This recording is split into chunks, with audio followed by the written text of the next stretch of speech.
All right, good afternoon, everyone. Sir, may I help you? Your Honor? Yeah. Yes, Your Honor. I have, if you recall, Judge, this morning I filed a stipulation for substitution. Your Honor signed it for Joshua Isabella. The PD had filed a motion for release, 30-day release motion, and I believe the state filed after that. Your Honor can confirm on Odyssey on your computer. Did you have a chance to see the information they filed? I did see the information they filed, Your Honor. Yes. Do you have any objection to it? I mean, do you agree that it's filed? I agree that it's been filed, yes. So I'm going to deny the motion, release your client on their own recognizance today. And then is this set for what? It should be scheduled. It was just filed, I would say, within the past hour. So I would imagine he'll get an arraignment date very soon. And what was the charge on the case? It was ultimately it's been filed as 1 count of aggravated battery with a deadly weapon, 1 count of misdemeanor battery, Judge. Okay. It was originally 2 felony batteries. The second count will be changed. The bond will be corrected by the jail when they get the paperwork. Okay. Is that it? You need me to do anything else? No, that's all. Thank you, Your Honor. Okay, thank you. Have a great day, Judge. Good to see you. Thank you, State. Isabella, Joshua.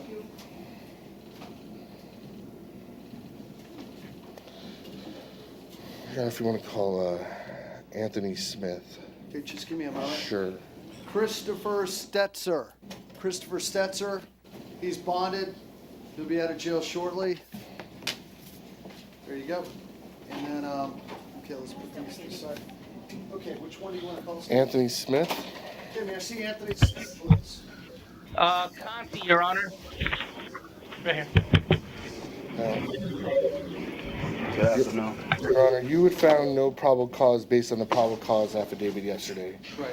Now, just to let you know, I have Officers Ruiz and Falcon in court today. I also have Detective Delatorre in court today. What I can also advise, Your Honor, and I think this might even cut to it more precisely, Detective Delatorre provided me with 3 911 calls made by 3 separate individuals that witnessed the incident, one of which followed the vehicle, giving the tag, Mr. Smith's tag number, and followed the vehicle until police ultimately, Officer Falcon, stopped the vehicle. Why don't we hear from the detective? Okay, so May it please the court, Your Honor. Good morning. Hi. Afternoon, sir. I am here this morning for a bond hearing, first appearance. My client was could you state your name for the record? Donovan Parker. Okay. Mr. Parker? Yes, sir. Okay, your client's been charged with domestic battery. Yesterday, I read this. I didn't know you were on the case, but yesterday I read this, and my note was that I couldn't find probable cause because I felt that the affidavit was internally inconsistent. It was inconsistent within the 4 corners. Yes, sir. The state asked for more time to clarify the issues that the court had, and that's really what we're here for today. Absolutely. And so, Your Honor, the reason I brought the 911 calls is I actually have them, if the court would like to listen to them. This is hearsay. What I'm saying, Your Honor, is this. One is very important. I've read the probable cause affidavit as alleged. On the last sentence, it says that it's the victim that was taken into custody by BSO. That's one inconsistency. I have an idea. Yes, sir. Why don't we let the state go ahead and put on all of their information, their testimony, and then once that's all done, we'll talk about Well, it. frankly, I have no objection to Instead of that. cutting this Well, up. frankly, Your Honor, at this point, I would like the court to listen to the 911 calls because I really think that. I object to that, Your Honor. Okay, hold on one moment. Who is how'd you get the 911 call? Detective Delatorre provided them Have to me. Detective Delatorre come up. Detective, will you raise your right hand? Yes, sir. Do you swear or affirm to tell the truth, the whole truth, and nothing but the truth? Yes, sir. Did you, you're a detective with Hollywood PD, am I correct? Yes, sir. Okay. And did you have an opportunity to investigate the arrest of Anthony Smith for domestic battery? Yes, sir. Okay. Now, I've been told by the prosecutor that he's got how many 911 tapes? Three different calls. 3. And did you provide those to him? Yes, sir. And how did you obtain those calls? Those were obtained from the BSO dispatch. Okay. And were you able to match them up to this arrest? Yes, sir. How did you do that? Based on the time and the locations given. Okay. And was there anything on that tape which was said which would also match it up to the arrest of Mr. Smith? Yes, sir. Okay. And you got it from the 911 dispatch, right? Yes, sir. Okay, so Your Honor, can I ask one more question? let me ask, you, I assume in the past, you've also got 911 tapes from them? Yes, sir. Okay, so, go ahead. Detective Delatorre, since this incident, have you had a chance to speak to these callers, these three individuals that made 911 calls? Yes, sir. And did you obtain their personal information? Yes, sir. And did you verify that the information they gave was accurate? That what they told you matched what they told in the 911 calls? Correct. Yes, sir. Okay. And just one last thing. Detective Delatorre, do you have a chance to listen to the 911 calls on my phone? Yes, sir. And is it a fair and accurate representation of the 911 calls that you provided to me? Yes, sir. Okay. You know, I think that enough groundwork and enough this is established as far as first appearance goes, that these calls came from this investigation regarding Mr. Smith on this. So at this time, And I guess we should probably both approach. It's not, I don't think want to we'll all come be up able here, to. sir? Yes, sir. I'm going to put the mic right here. How are you, Mr. Parker? Pretty good. Good to see you. Good to see. Hi today, Sorry. 911, what is your emergency?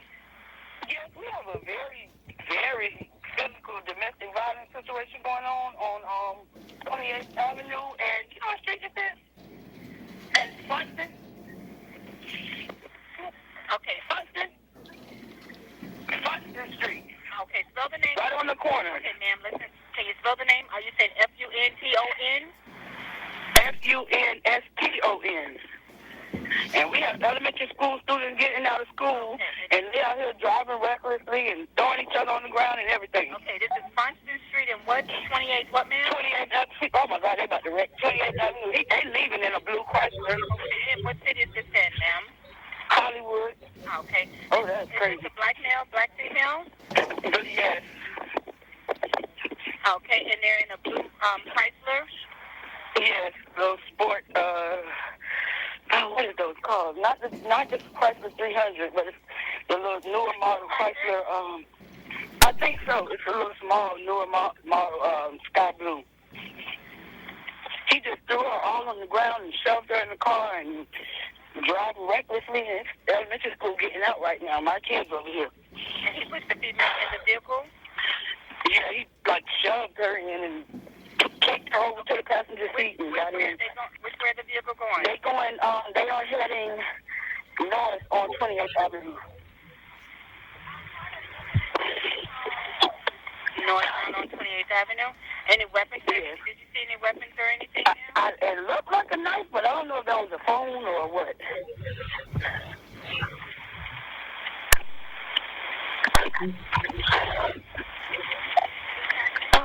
Okay, did you see a tag number or anything, ma'am?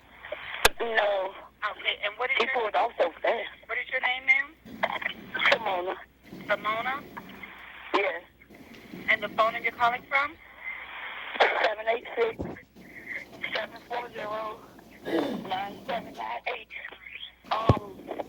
The house that they were in is like 2 houses off the block on Funston Street. Is going to be on the south side of the street.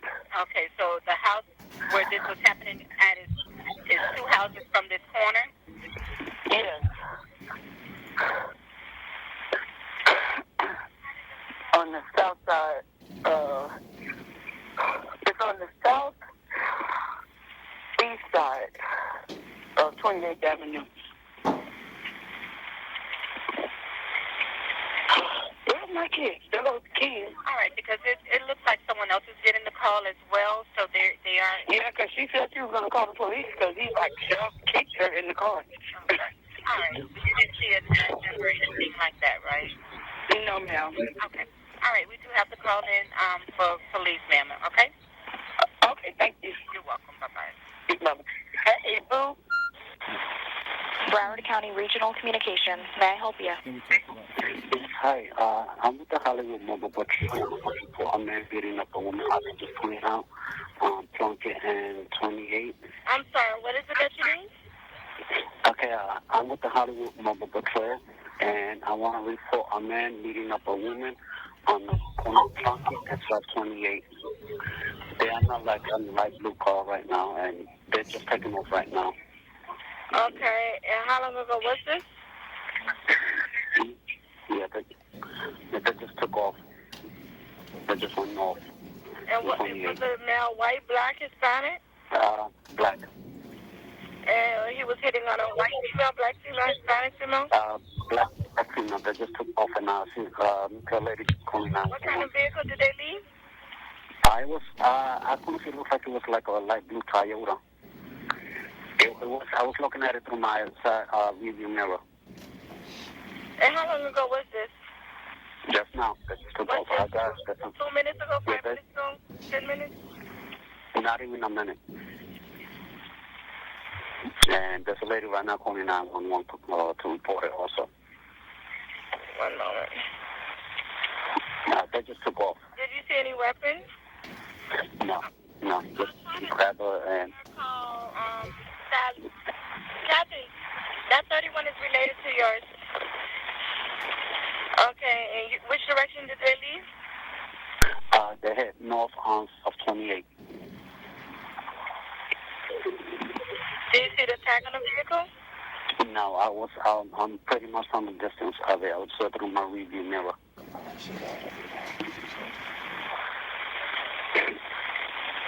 And you said you went mobile patrol? Yeah, Hollywood. And your callback number? 754-234-5362. My name is Joe. Okay, and did he have any weapon in his hand when he was hitting on the female? No, he wasn't hitting her. Who was? I'm sorry. He didn't have no weapon. I'm sorry. He had no weapon on her. How did the female get into the car? She got in, and if I can recall, I'm not sure if he pushed her in or she just got in herself because he was real close to her. He was grabbing her, and I don't know if he forced her in the car. What was the black female wearing? I think she was wearing like a green top, and I'm not sure the pants. The guy was shirtless, kind of big guy, husky guy, and like old jeans, low top. He had it below the belt. Okay, stand on line. I'm updating the call. And what kind of blue vehicle you said it was? From my distance, it looked like a Toyota. I cannot really tell. Like I said, I was looking through my mirror. And the car, if I mean, wasn't different. No. I'm not. I wasn't patrolling picking up my little girls from school. Okay, so you don't want contact? No. Okay, we'll send an officer out in the area. All right, but they're gone already. And Yeah, they'll still do an area check just in case, okay? All right. I want to thank you, Ben. No problem.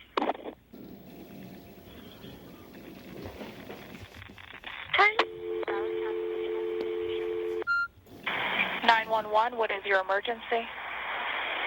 Yeah, listen, I just witnessed a really bad domestic dispute. There's a male occupant and a woman occupant in a blue car. I am traveling. Give me 1 second here. She's trying to get out of the car, and he's not letting her. Okay, where is this at? I'm on 26 in Madison now, and I'm trying to follow the car to give you guys a license plate number. 26. She's still steady trying to get out of this car, and he's not letting her. They're erratic driving. She's trying to open the door. Get out. Okay. And what city are you in? I'm in Hollywood. Okay. And right now I'm going north on 26th Avenue. Are they going about north to turn.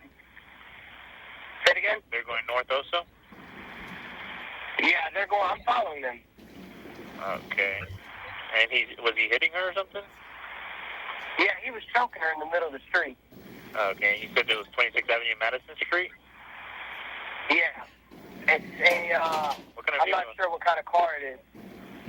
You don't know what the make is? No, I don't. I'm trying to get close enough now. This guy is driving so erratically, man. I don't want to get too close to him. Okay, okay. Did you get a tag number or anything? I'm about to give it to you right now. You ready? CYUX74. CYUX74. It's a Chrysler. CYUX74. Yeah, it's a blue Chrysler 200. Chrysler 200. And now I'm heading north. I'm heading north on 28th Ave. Is that a Florida tag? Yes, it is. Okay. And so the blue vehicle, the blue Chrysler is going north on 28th Avenue? From what yes, street? And now what street? Now he's about to head east on Hollywood Boulevard. About to turn east on Hollywood Boulevard and 28th Avenue? Yeah, he's parked at this Shell gas station trying to turn out. Okay. Is he pulling into the Shell gas station or is he going east on Hollywood Boulevard? He's pulled into the gas station. It looks like he's trying to turn. And now he's choking her inside the car. At the Shell gas station? Yes. Of 28th Avenue? Now he's turning right onto Hollywood. Going which way? Now he's going south on 28th Avenue. On 28th Avenue? Okay. All right. Is he white, black, or Hispanic? He is black. I see a Hollywood officer coming right now. I see him. Tell him that he's passing it right now. Police passed it? Yeah, I think he's in pursuit now. Did he pass the vehicle, or? He did a U-turn and now he's in pursuit. So now he's behind the vehicle? I believe so, yes. Okay. What is your name, sir? I try to keep it anonymous. I'm anonymous? Okay, so you don't want to meet with an officer then? No, I mean, if it'll help the cause, I'm not sure, because it looks like they're in a high-speed pursuit now. Okay, well, there's enough. Okay, well, I mean, it's up to you if you want to meet with the officer or not. You know? Yeah, he's got him at gunpoint right now. Yeah, I'm at gunpoint. Okay. All right, but did you? All right, thank you. You don't want to meet with an officer, you said? No. Okay, thank you, sir. All right, thank you. All right, bye. Okay. So, those were, let me ask you, Detective, those 3 recordings we got, those were the ones that were associated with the investigation, Mr. Anthony Smith, you got from your 911 cell? Yes, sir. Okay. Now, did they all come in close in time to each other? Yes, sir. I have Tell me the times.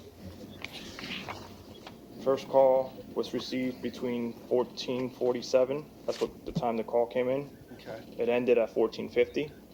Second call came in at 14:47, ended at 14:51. Third call came in at 14:48, ended at 14:52. Okay. And you heard the locations they gave Yes, sir. on the tape. Was that, I'm not familiar with Hollywood, but were they all giving the same basic location? Yes. The first 2 callers advised the same vicinity. The third caller said 26 in Madison, I believe, but that's because he witnessed the incident begin at their residence. Okay. And he followed them to car Now, until he the police last contact. caller said it was a Chrysler 200, but I noticed in the report it says it's a Chevrolet. Do you know whether there'd be a discrepancy? Maybe the man didn't know a Chrysler from a Chevy, but Not to my knowledge. I Okay. do know the second caller said it was a possible Toyota because he wasn't right, sure I either. heard different, Different versions. but okay. Your Honor, I would note the tag number that the third caller gave matches the tag number that's listed in the arrest report. All right. Anything more from this? No, Your Honor, I think the 911 tapes speak for You themselves. stand by for us, Detective, Yes, for a sir. moment? Okay, Yeah. now, I've read the report from yesterday, and did you have any comment about probable cause this time, Mr. Parker? Yes, sir. Go ahead. What's in the affidavit, it significantly clash with the tape and also with what the police officer says just now. We have a blue Chevy, then we have the Toyota. Then we have calls coming in 1, 2, 3, and it's very contradictory. The last sentence is that the victim was taken into custody. It wasn't the victim, it was the alleged assailant. There's so many discrepancy in my brief reading. That affidavit lacks circumstantial guarantee of trustworthiness and should be stricken. There's no probable cause here. Okay. The people that is supposed to come and talk about it is the witnesses. These people that comes here, the police officers and others, they're not custodians. The folks that needs to be here to establish that the four corner of the affidavit is not here. These are these alleged witnesses. I got one name, the other name wasn't clear, and was it on Hollywood Boulevard or was it on 29th Street? Was it on 26th or was it on 27th Street? It was all over the place. Hollywood Boulevard was never identified in the probable cause affidavit. The great city of Hollywood is one way, going different way. The affidavit says 29th. Everybody says 26, 27, 28, Hollywood Boulevard. It could have been. Let me ask you, Mr. Parker. Yes, sir. Are those distinctions without a difference, though? We have 3 callers that come in at virtually the same type of day, the same time of day. All of them say it's a blue car. They all describe a male beating a female. And from what I can see, unless I hear something different, I don't think all 3 people probably knew each other. It sounded like they were just 3 independent people. They all basically say they saw about the same type of thing. A man beating up a woman, and then one says choked her in the car. This is yeah, all maybe speculation. I know, and I know you know. We're probably about the same age. We've been around the block. People, when they're witnessing something exciting, whether it's a fire or an alleged crime, they details that we can say when we're calm are not necessarily the same thing that the civilian would say when they are when they're in the heat of the moment when they're seeing what's going on. Someone says it's a Toyota. Someone says it's a Chrysler. Now, they're seeing this thing happen in front of them. They may get the street wrong, but we have 3 people, independent people, calling at the same time of the day, substantially describing a man beating up a woman and driving away in a blue car. There were contradictions in whether or not the victim was dragged in, was held, was put in a car. It could be another situation where we had another blue car, let's call it a Toyota, and let's call the other one a Chevy. 2 Chevy cars going in directions and heading in different places, different streets and so forth. This is not specific. It lacks circumstantial guarantee of trustworthiness. Today, the court is here to determine whether or not there's probable cause. Absolutely, Your Honor. What you are bringing up here, yes, sir, are things that probably would garner fruit in a cross-examination of the people who are going to testify. Absolutely. About their recollection, what they saw, could it be mixed up with someone else? But for today, the court has to determine, is there enough here for probable cause? And on its face, it appears there's enough here to determine probable cause. 3 phone calls. Got an affidavit here where a police officer named Ruiz allegedly spoke with Miss Miner. She advised what things she said that had happened. Let me see here. Right. So, today I'm going to find probable cause. But let me ask you this: yes, sir. Is there anything else we need to discuss? Your Honor, I would want to advise. I do appreciate your argument, but I think today here, probable cause is a very low standard. Very low standard. I think there's enough here to get past that threshold. Go ahead. Mr. Smith is currently out on 2 separate cases. One case for a misdemeanor case, one count of false report of the commission of a crime, and 2 counts of failure to give info or information regarding an accident. He's also out 1563 52 MM10A. He's also out in the second case right now, false imprisonment and battery. Your Honor, those are all allegations. Understand. All What's the case number on the allegations. second? 14-14440 CF10A. Who is the alleged victim on the That's a felony? different alleged victim in that case, Your And Honor. that's false imprisonment and battery? Yes, Judge. Okay. Excuse me? We have the warrants already. One has been placed on them. On both of them? He's in custody, sir. Oh, that was pretrial also? 1440 was pretrial. I have a little bottle of water. Oh, okay. Yes. I'm not sure what Can I take a look at that warrant? I'm not sure what the 1-5, but the 1-4 is. Okay, I have a warrant here for a warrant and revocation for violation of pretrial release, signed by Judge Michael Rothschild, August 13th. And I've got it right here. The case number is 14-1440. He's scheduled to go to court on Friday.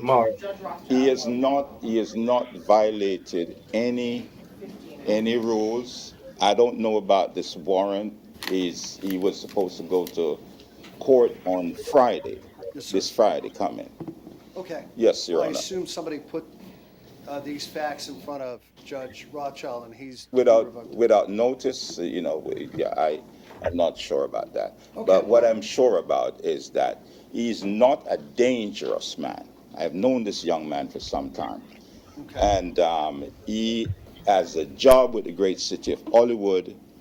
He has children, young children. He's a responsible young man.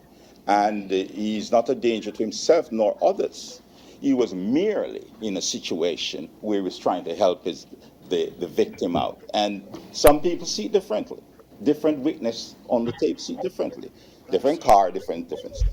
So I'm going to ask Your Honor to give a reasonable bond and have this young man to appear in court and also at work and continue to be productive in the community. Yes, sir. Go ahead. Your Honor, I would just want to advise the court with regards to bond. He's also been previously arrested in 2007 for domestic violence battery. That was dropped. 2008.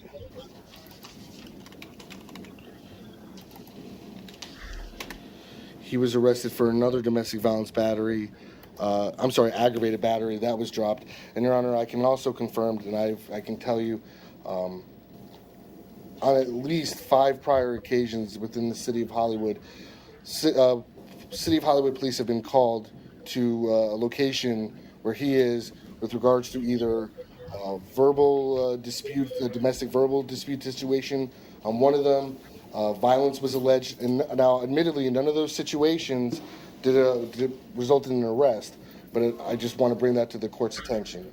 It's another issue where there was no probable cause. Anything else you want to say, State? Nothing further, Judge. Okay. Your Honor. No, wait. Let me just ask you. Do you know his ability to post bond, sir? Does he have money in the bank that you know about? Yes, he'll be able to post bond today, Your Honor, if Your Honor will give him a low bond or release him his own reconnaissance in Your Honor's discretion. Okay.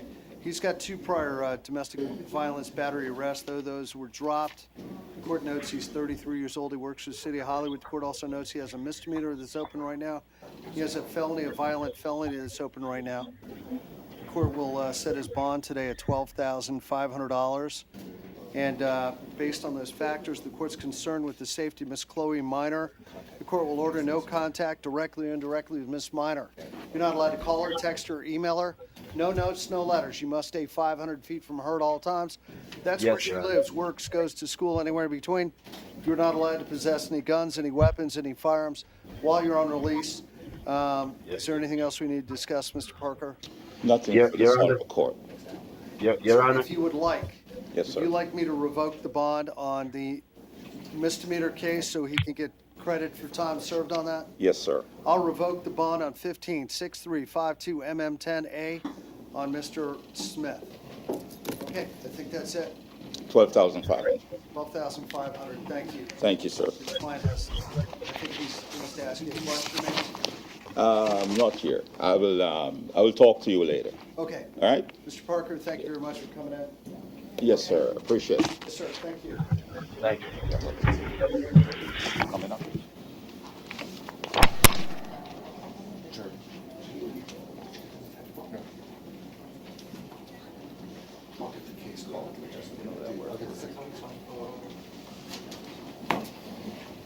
Okay, we have Ms. Stewart here. Yes. Good morning, well, good afternoon, Judge. I'm here on Keytron Batten. May I see Mr. Batten, please?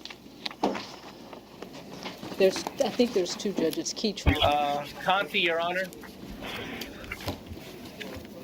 Yes, sir. That's not him. That's a different Batten. That's not mine. Oh, that's not your... No. Where's Keytron Batten? He's at the main jail. Huh? Hello, Main Mr. jail. Batten. No, this is the main. How you doing, sir? That's him right there, Judge. No,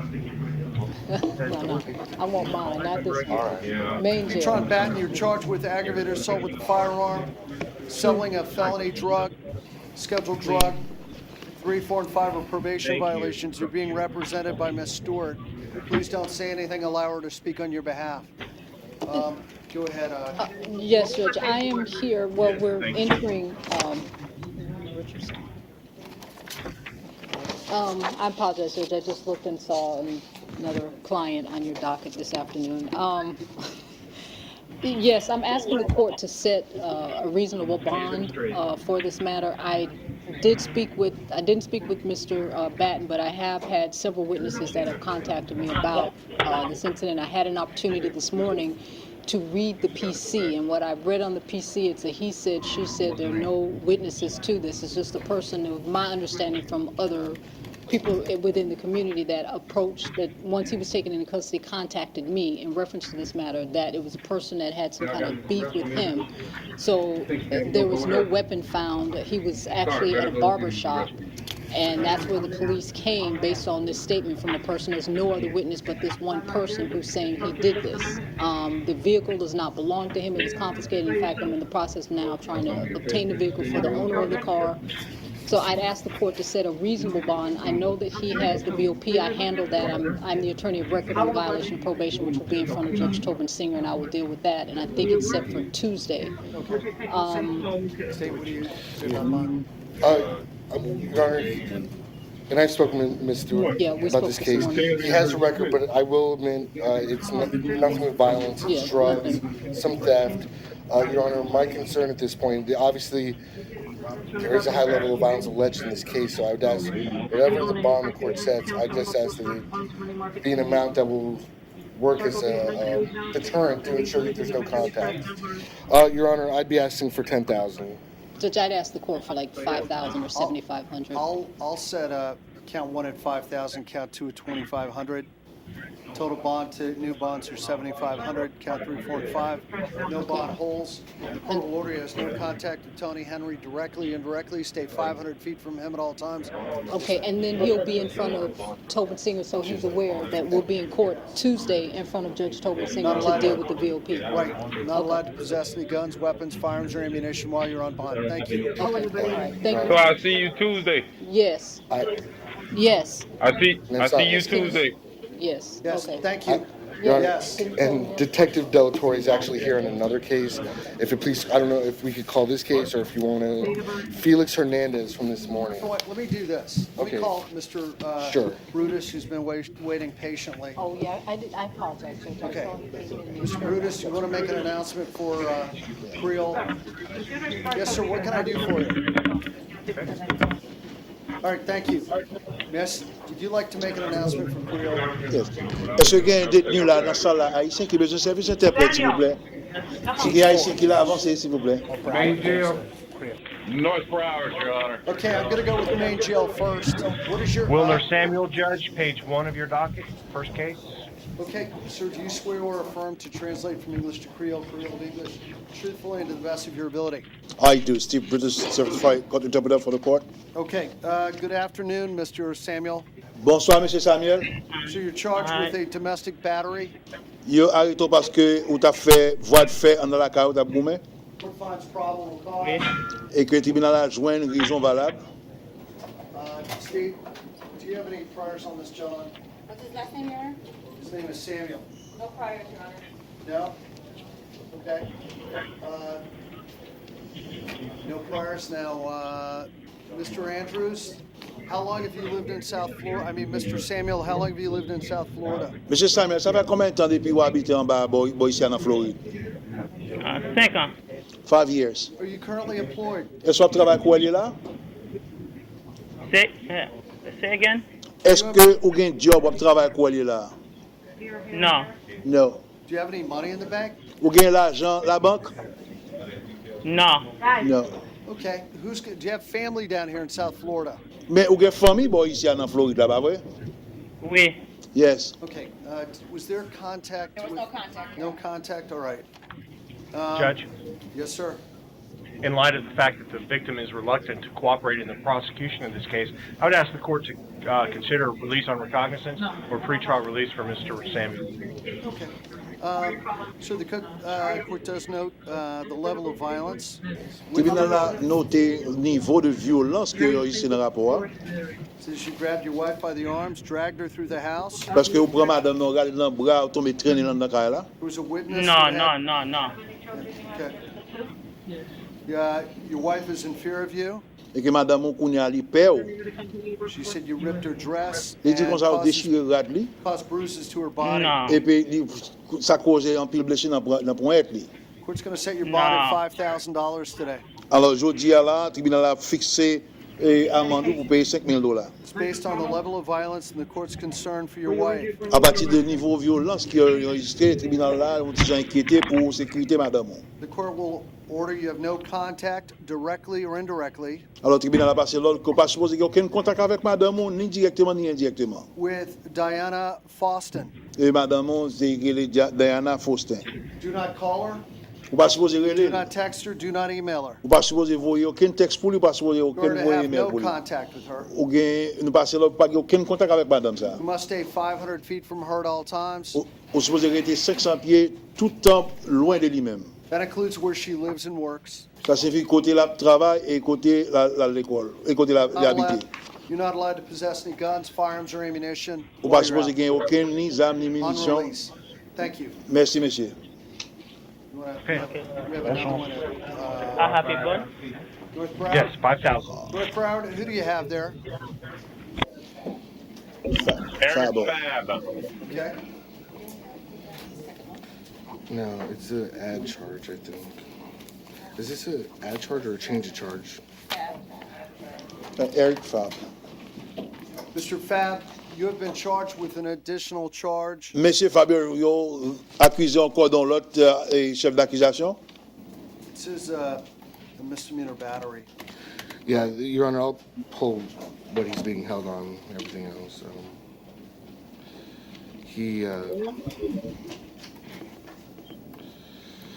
He's being held on counts 1 and 2, which are aggravated assault on a law enforcement officer, 1,000 each. Alors, il est détenu parce qu'il y a une agression physique qu'on a fait sur une police. Count 3 is battery on a law enforcement officer, $2,500. Et puis, il a gagné $2,500 qui involvent dans ça. I guess we can.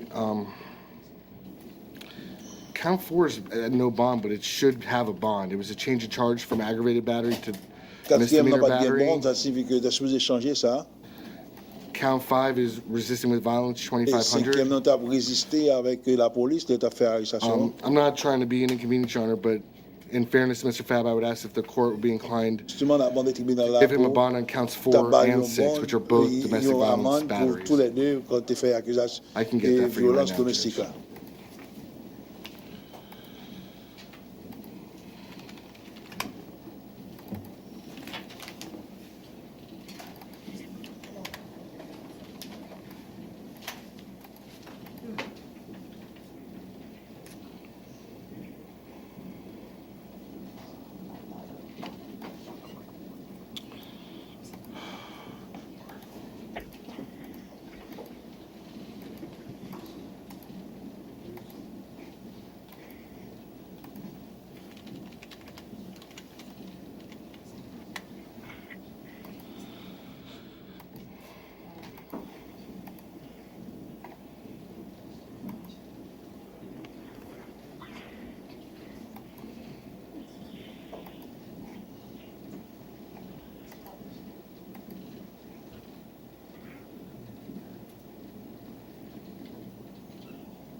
Hold on a second.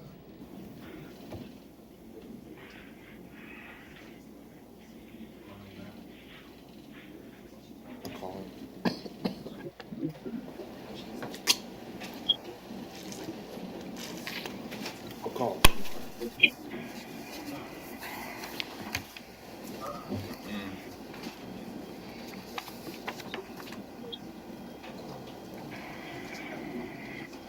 I understand.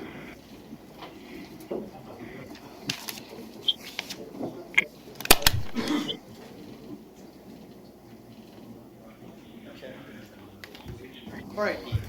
Mr. Fab, Monsieur Fable, were you employed before you were arrested? est-ce qu'on t'a travaillé avant d'être arrêté là?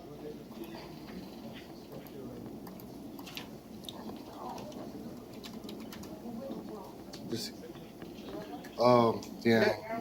Right. Do you have any money in the bank, Mr. Fab? Monsieur Fable, vous gagnez l'argent à la banque?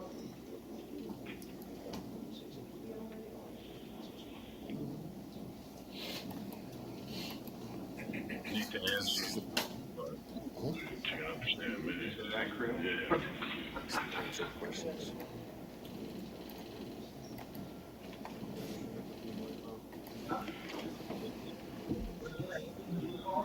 Okay. Count 4 is, you said aggravated, No, it's they're both 4 and 6 are misdemeanor batteries now. okay, so I'll write 4 on here.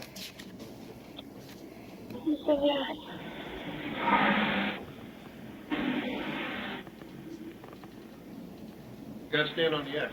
I'm going to set his bond on count 6 at $1,500. Count 4 at $1,500. We've already ordered a mental health evaluation for this gentleman. And you can go ahead and tell him, Mr. OK, notre quatrième chef d'accusation, il y a $1,600 amende. Et sixièmement, $1,500 et amende. Et puis ensuite, il a recommandé que vous avez fait une évaluation psychologique avec un docteur. Okay, thank you, sir. Merci, monsieur.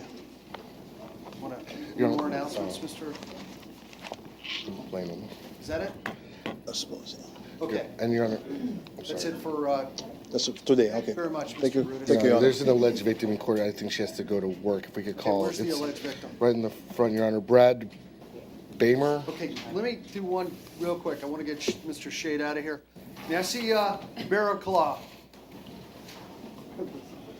Richard Barraclaw? Barraclaw. Judge, brief recall, they're going to get him. Okay, have a seat. Is that the only one, Judge? Which one? That's Barraclaw. Bamer. I think it was. Got it right here. Brad Bamer.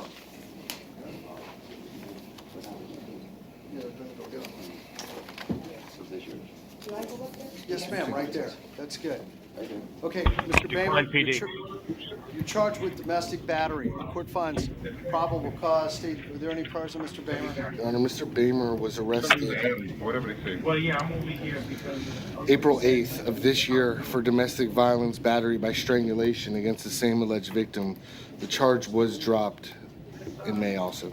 Okay, Or, I'm sorry, that happened in April. It was dropped in May. got it. Okay. All right, ma'am, will you raise your right hand for me? Do you swear or affirm to tell the truth, the whole truth, and nothing but the truth? I do. Okay, tell us your name. My name's Amy Griffin. Ms. Griffin, how do you know Mr. Baymire? He's my boyfriend. How long have you known? About 18 months. How long has he been your boyfriend? About 18 months. 18 months? Any children together? No. Okay, what does he do for work? He works for a boat manufacturer. Okay, what does he do? Do you know? He works in the parts department. I'm sorry, service. Service. And does he, let me ask you, does he own his own house? No, we rent an apartment together. And, all right. Do you know about how long he's lived down here in South Florida? We moved down here together in March. Okay, where'd you move down from? Colorado. Okay. And, all right. I'm reading here, it says that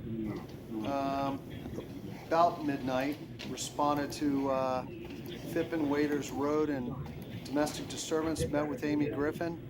Griffin advised while she was in the apartment she resides in with her boyfriend of 2 years. It says they got in a verbal argument over the use of the truck. She stated that she asked Baymar if she could use the truck to go to work, and then he told her no. He became enraged. There was a big argument, and then she had to go to the neighbor's house for about an hour to let him cool off. She said when she returned, he grabbed her, threw her onto the television stand, then onto the couch. She attempted to leave. He elbowed her in the mouth, causing a laceration. And it says She advised that he threw her onto the couch again, tried to get on top of her. She fought him off. And then, so that's it. Is there anything you want to say, ma'am? No. No. Okay. Ma'am, let me ask you, is there a history of any type of violence in this relationship? Yes. Tell me about that.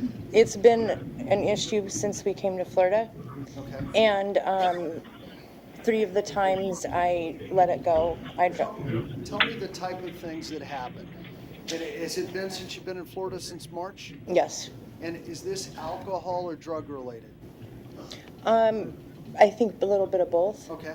So go ahead and tell me the type of things that have happened. The charge we were talking about, that was two months ago. Right. What And happened then? he strangled me, and I lost conscience. I signed off on everything. And when you say you signed off, what do you mean by that? I signed a piece of paper. I love him. And let me ask you this: you signed a piece of paper saying you wanted the charges dropped, right? I signed a piece of paper from his lawyer agreeing to a number of things, and I thought things would get better. Let me ask you this. Did anybody force you, threaten you to sign that document? Or did you do so because you actually thought it was a good idea and you thought you wanted to give him another chance? I did, and I thought things would change. I mean, it was a really traumatic event, and I thought, Were you injured at that time? Did you have to oh go to the yes, hospital? yes. Tell me about that. He had strangled me, and I had lost consciousness. I had defecated everywhere. After that incident, I got in my car and I went home to Colorado. I came back 3 weeks later because I believed that he had changed and that this would never happen again. And here we are today. And I just want to feel safe. I want him to leave me alone. I don't want him to call me. I don't want him to contact me in any way. And I also don't want to leave the house that I live in, the apartment that we share. Okay. I feel like I should be able to stay in the home. I haven't done anything wrong, and I would like... I understand. Let me ask you, Patrice here. Patrice, let me ask you this. Ma'am, you said there was another time besides the April incident. Has there been any other incidents? Tell me about that. There was an instance 2 weeks ago that the police were called because after 3 hours of begging him to let me in the house, and I have a key, but I went and got a friend, and I was afraid to go in by myself. I take some medication, blood pressure medication, and I had called the police to ask them to please come and let me in my home. Just to let me get a few things, and then that I would leave. I had a friend to go stay at. They came. I got my stuff. He was belligerent with them. This was 2 weeks ago. I went back home the next day. Did he harm you or threaten you at that time? Yeah, he put his hands on me, pushed me.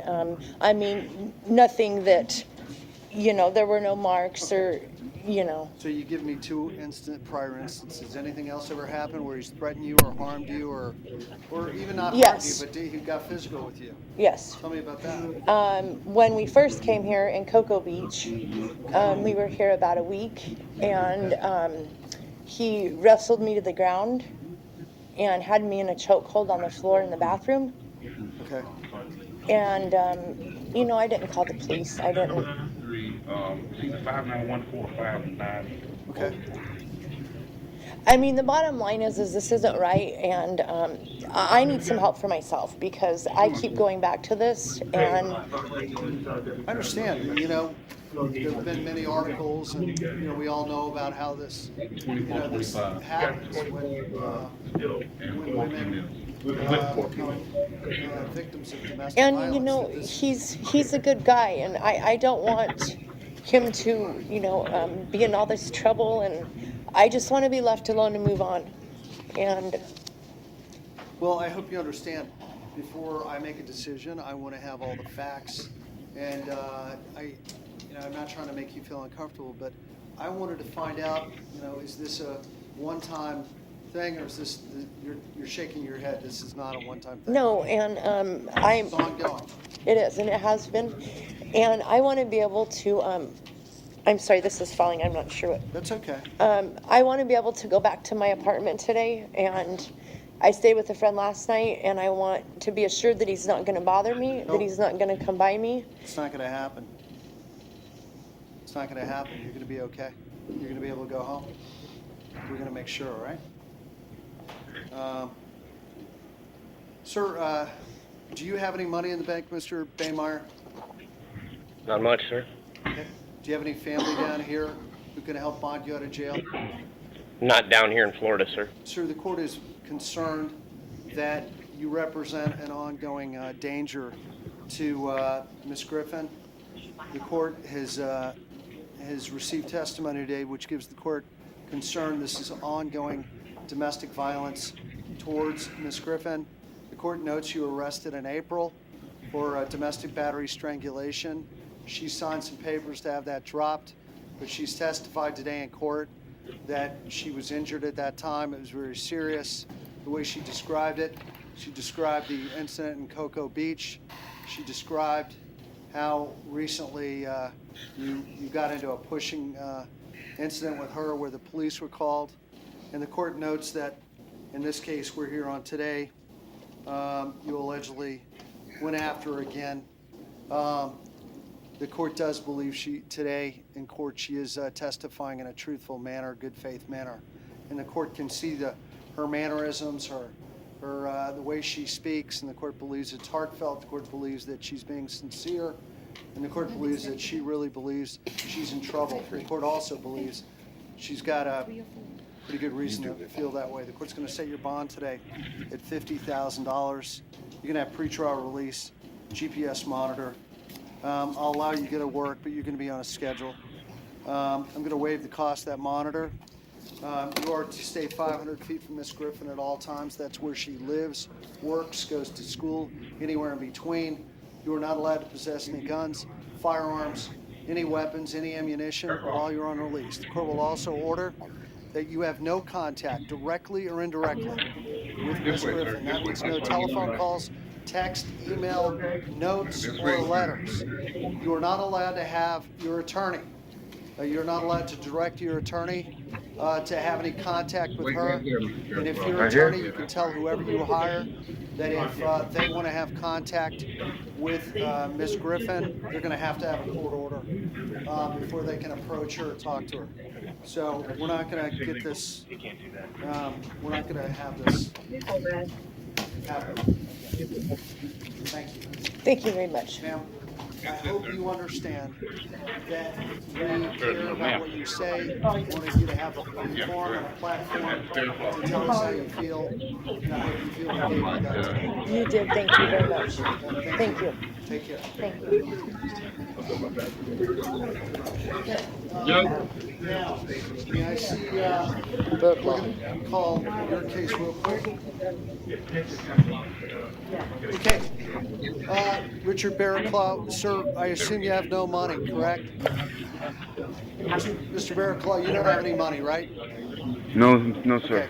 I'm going to appoint an attorney to represent you for no other reason. You have so many cases, and they all are municipal ordinance.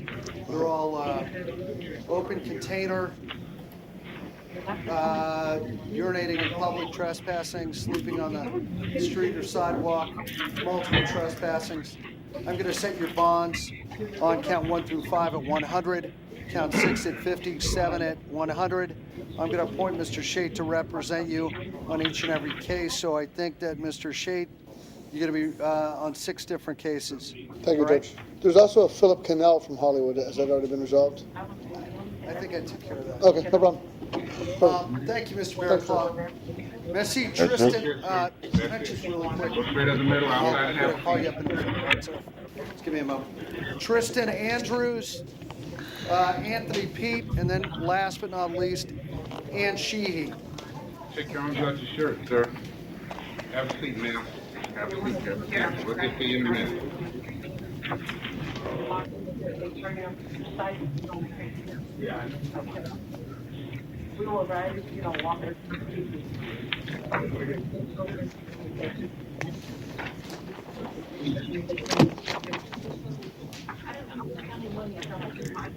Okay. Mr. Andrews, sir, you're here on a trespassing. And Mr. Andrews, let me ask you, are you currently homeless down in Hollywood? I mean, you're homeless in Fort Lauderdale, am I correct? Yes. Yes, Okay. Your Honor. Do you have any money in the bank, sir? I probably do, but I don't have nobody to get it, sir. How much do you think you have in the bank? I wouldn't be able to tell you. Less than $100? I wouldn't know. Do you have any money to hire your own attorney? No. You want me to appoint a free attorney, a special public defender who's in my courtroom right now to help you out today? No. Okay. Sir, if you'd like, you could plead no contest. The case is over with. You're out of jail today. Is that what you'd like to do? Yes. Sir, do you understand by pleading no contest, you're telling me you don't need an attorney to go over this with you? You don't need your day in court, and you want it to be over with right now. Is that what you want to do? Yes. How do you plead, sir? No contest? Yes. Okay, I'll accept that. I'll withhold adjudication. Good luck, sir. Thank you. Thank you. All right, what about Anthony P? Have a seat outside. Your Honor, he's inappropriate, man. He's what? Inappropriate. Yeah, but not just yet. Count one's a petty theft, $25.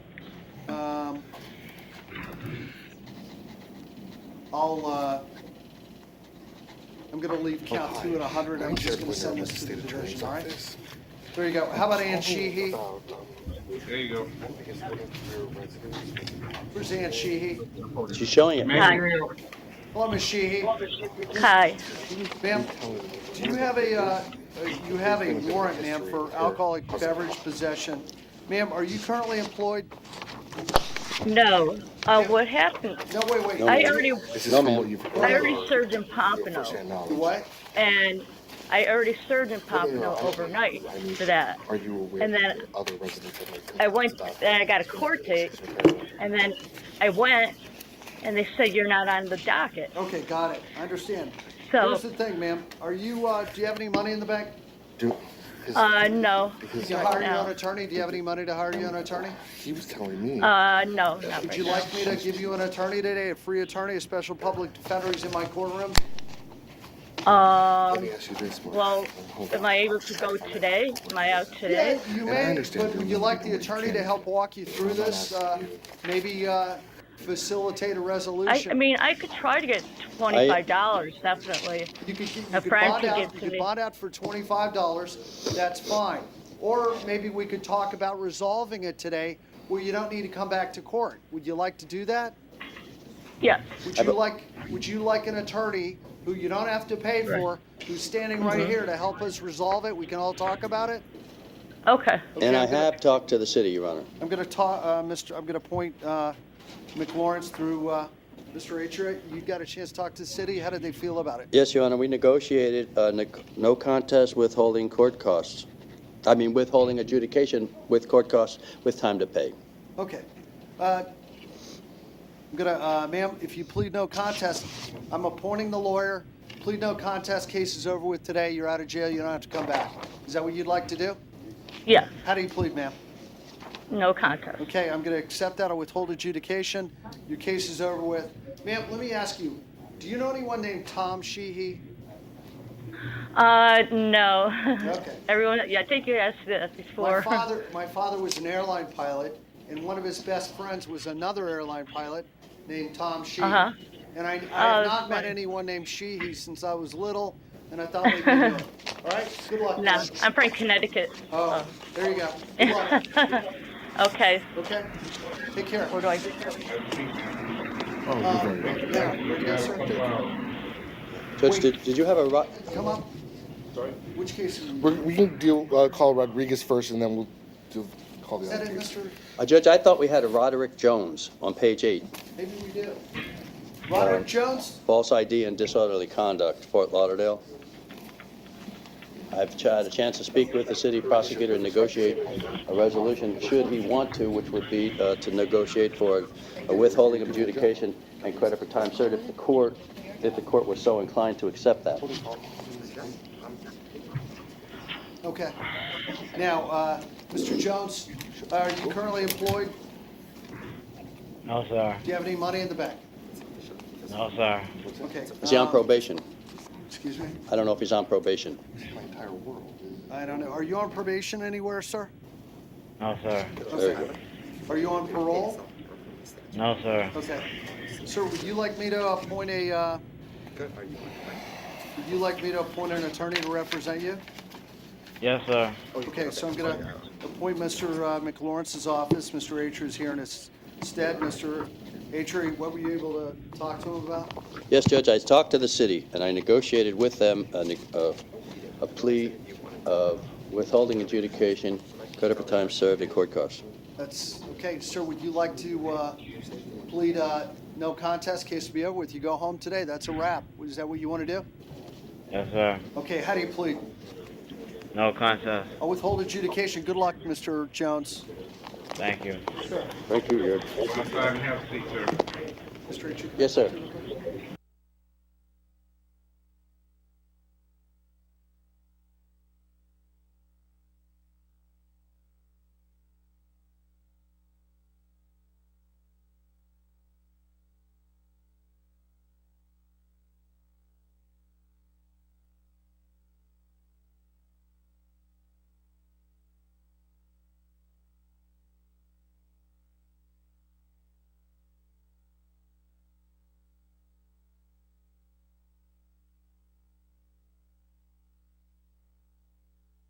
You do what? Okay. Are you here on a case? Okay, which case? Okay. Are you together on the case? No, they're separate cases. Okay. Detective Rossi is here on Mr. Mayorga's case. Okay, you want me to call Mayorga? Sure. Judge, I do have to disclose something. I do know Detective Rossi personally. He's a close family friend. We're like brothers. Really? You actually kind of look alike a little bit. Yeah, so I just wanted to put that out there. I already let Mr. Miller know. I want Mr. Mayorga to know. So I'm not going to make any arguments on this case. If Mr. Miller has any arguments, he'll be making Now, them. Mr. Mayorga, do you speak English? Yes, sir. Okay. Now, Mr. Mayorga, you have the right to remain silent. You're not required or expected to make any statements, any comments today. You should allow your attorney to speak on your behalf. Do you have a private attorney? No, I don't. Okay. So you don't need to say anything unless we actually ask you a question, all right? Now, if you feel like you have to say something, whisper it to the lawyer next to you and let him tell me, all right? Okay, sir. Okay, now, let's clear the air about a possible conflict. Mr. Mayorga, the public defender in the courtroom here knows the detective or the deputy who's in the courtroom who apparently investigated this case. Now, from what I've been told, this deputy or detective doesn't know Mr. Miller, and Mr. Miller is going to be your attorney today, who's next to you, not the public defender in my courtroom. They're not. He's kind of like removing himself from the entire situation. Are you okay with that? Are you okay? One moment, Judge. Okay. May I? All right. Okay.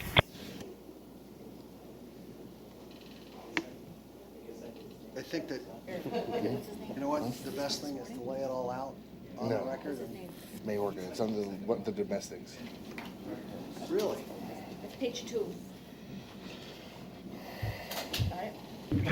Go ahead. So I asked him if he wants to bring in another attorney, a conflict counsel, and he said no. Okay. Okay, so we're going to go ahead with the hearing, and Mr. Miller's going to be your attorney today, all right, sir?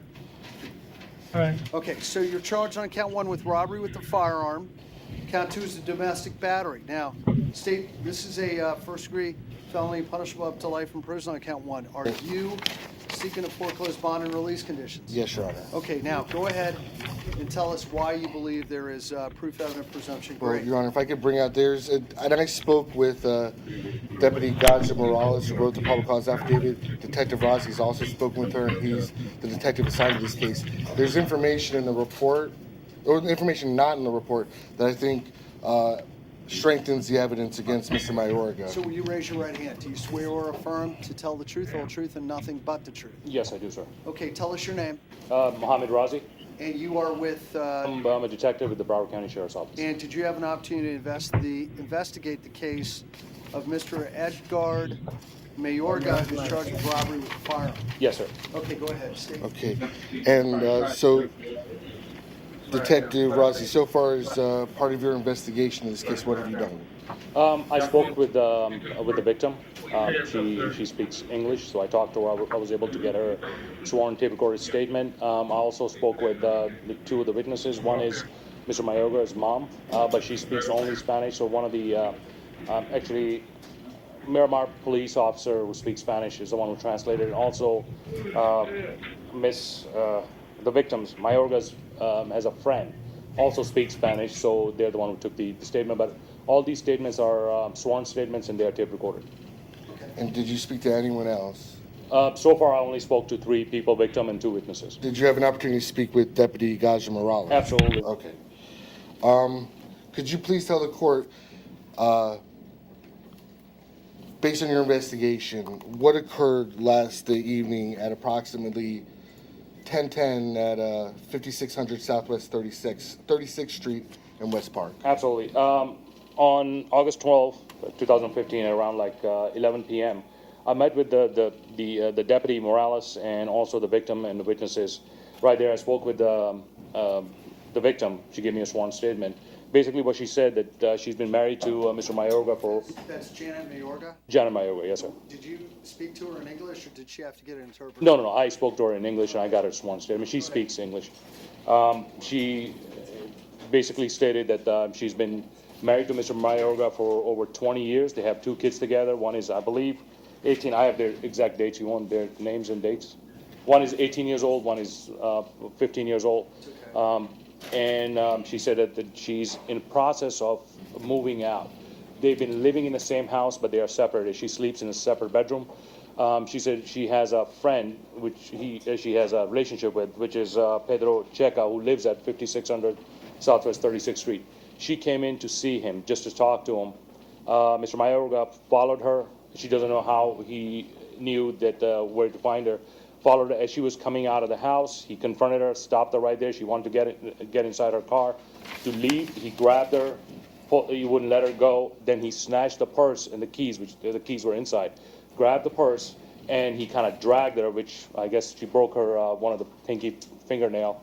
And then he threw the purse across the street, 36th Avenue, to a chain link fenced schoolyard. And she said, well, he threw that one, and she still he wanted to hold her there so the kids can come in and see what's going on. She was afraid. Where she really got afraid, he took the gun out from his waistband. She said that he didn't point at me, but he pointed at my car. Let me stop you right there. Sure. We just back up a couple steps. Sure.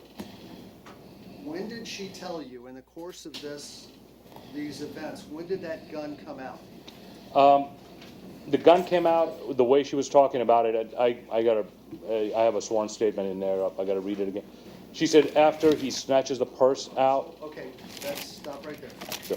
He snatches the purse first. Yes. And then he throws the purse. Purse out. Yes. And then the gun comes out after that. The gun comes out after that. Okay. Did she see the gun while he was snatching? Well, he was taking the purse. Was the gun? Was she? Did she have knowledge about the gun at that point? She had knowledge that he does carry a gun, but I don't think she saw the gun when he was snatching the purse out of the hand. So let's be clear. Purse gets snatched. Purse gets thrown. Yeah. Then she sees the gun come out. Yes, that's what I recall. That's what she said.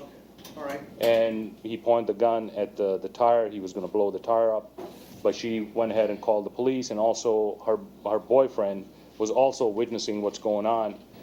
He also dialed 911, and she told him, she's like, listen, police officers are coming. So she said he ran across the street, and in a bush area, he put the gun there and kind of hid the gun in there. Deputies came in, Sergeant Marcus Williams came in, talked to him, detained him. They found the handgun in the bushes, and they also went to the chain link fence where he had thrown her purse. They had to cut the chain link fence lock, went inside, so she retrieved her purse with the keys in it and with her money and everything. Okay, State, right now, this sounds like an aggravated assault with a firearm and a domestic battery. It does not sound like a robbery. Your Honor, all that's required for robbery firearm is that he carried it at the time of the taking. It does not say that he has to display it. Does not have to say he has to show it to the victim. All that's required under the statute, and I'll read directly from the statute. In the course of committing the robbery, Tell me the statute. 812.13. Okay, well, you know what? Wouldn't be the first time I could remember the exact wording of the statute. 812 what? .13.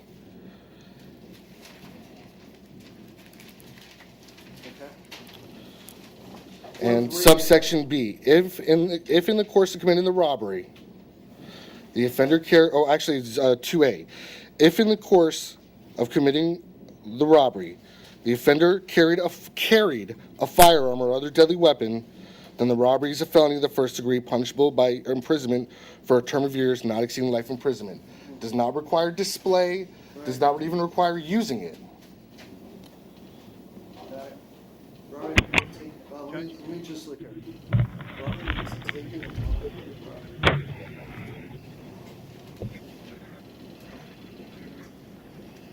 Okay. And when he took the purse, that was a robbery by sudden snatching. May I be heard? I think is that about the long, I mean, that's about it, right? That's about it. One of the other thing I want to mention, one of the deputies kind of informed to me. Apparently, I don't know if the whole, what exactly happened, what exactly he was doubting. He's like, when they recovered the gun, the bullet, the ammunition was stovepiped. So it seems like either he tried to fire it around and the gun jammed because he put a 40 caliber round in a 9mm magazine. So either it got jammed or something happened, and that's the reason they can see it, like kind of the 40 caliber round was kind of sticking out. So either it was not properly ejected or he tried to eject it, something happened. I don't know. There were no shots fired, but it seems like. So the gun was inoperable? Gun was operable, but there was the ammunition was sticking out.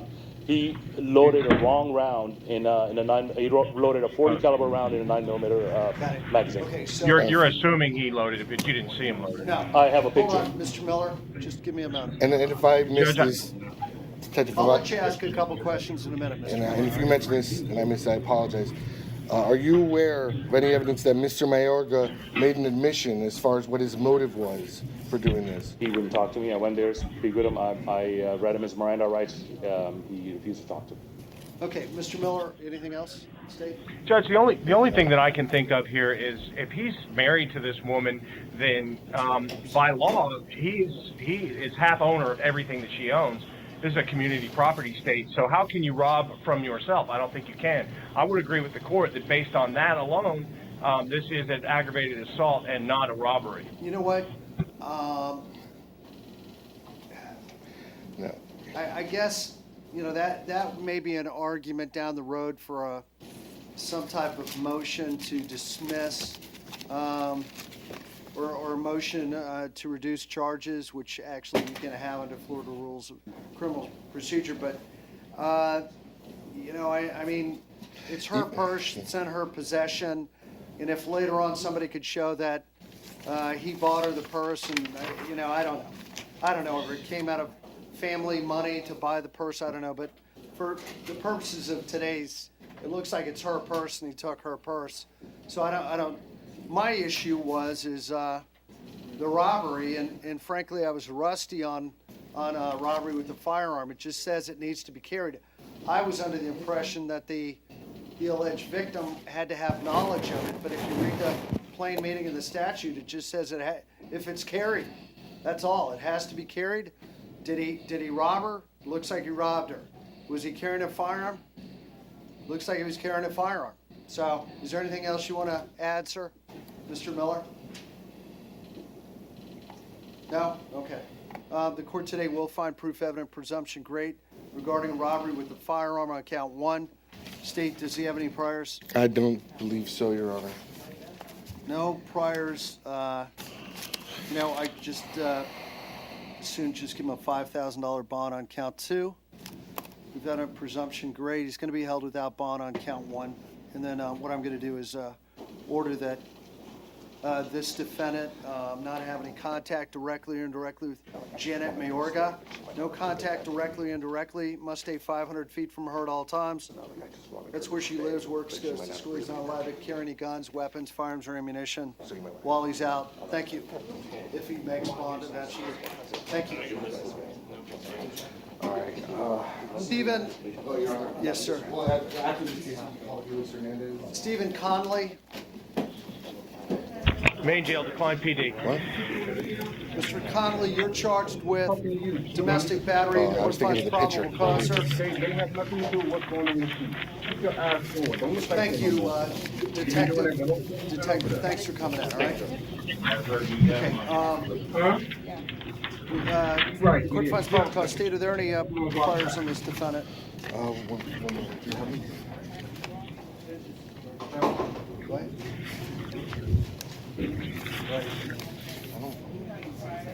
Seems like it's a mutual comment situation.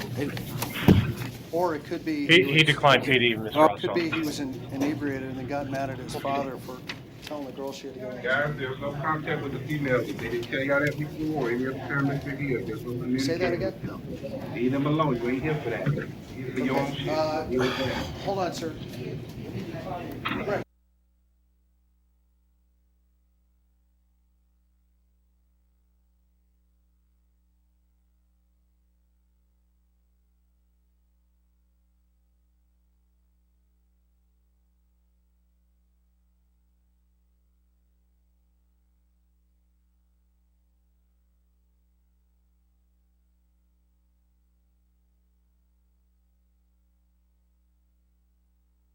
All right, sir.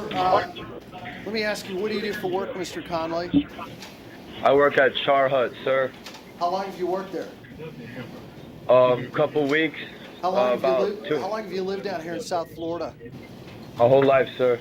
And did you graduate from high school? Yes, sir. Where'd you go to high school? I went to Lyman Ward Military Academy, Where's that? Alabama, Camp Hill. Okay, and what are you going to go back to school? What are you going to do? I'm going to college in August. Where? Broward College, Central College. Okay, and do you have any other than your father? Do you have any other relatives here in town? Yes, my mom, my grandparents. All right, where do your grandparents live in a different home than your father? Well, yeah, they live in Boca. What about your mom? Does she live in the house with your dad? She lives with my stepdad. Okay, where does she live? Which city? She lives in Davie. Okay, so here's what I'm going to do. I'm going to release you on your own recognizance today. I'm going to order a drug and alcohol evaluation for you, and I'm going to go ahead and I'm going to send you to pretrial release. You need to be there tomorrow between 8 and noon. They'll give you a map right there, okay? It's right across, it's right down the street from where you are right now.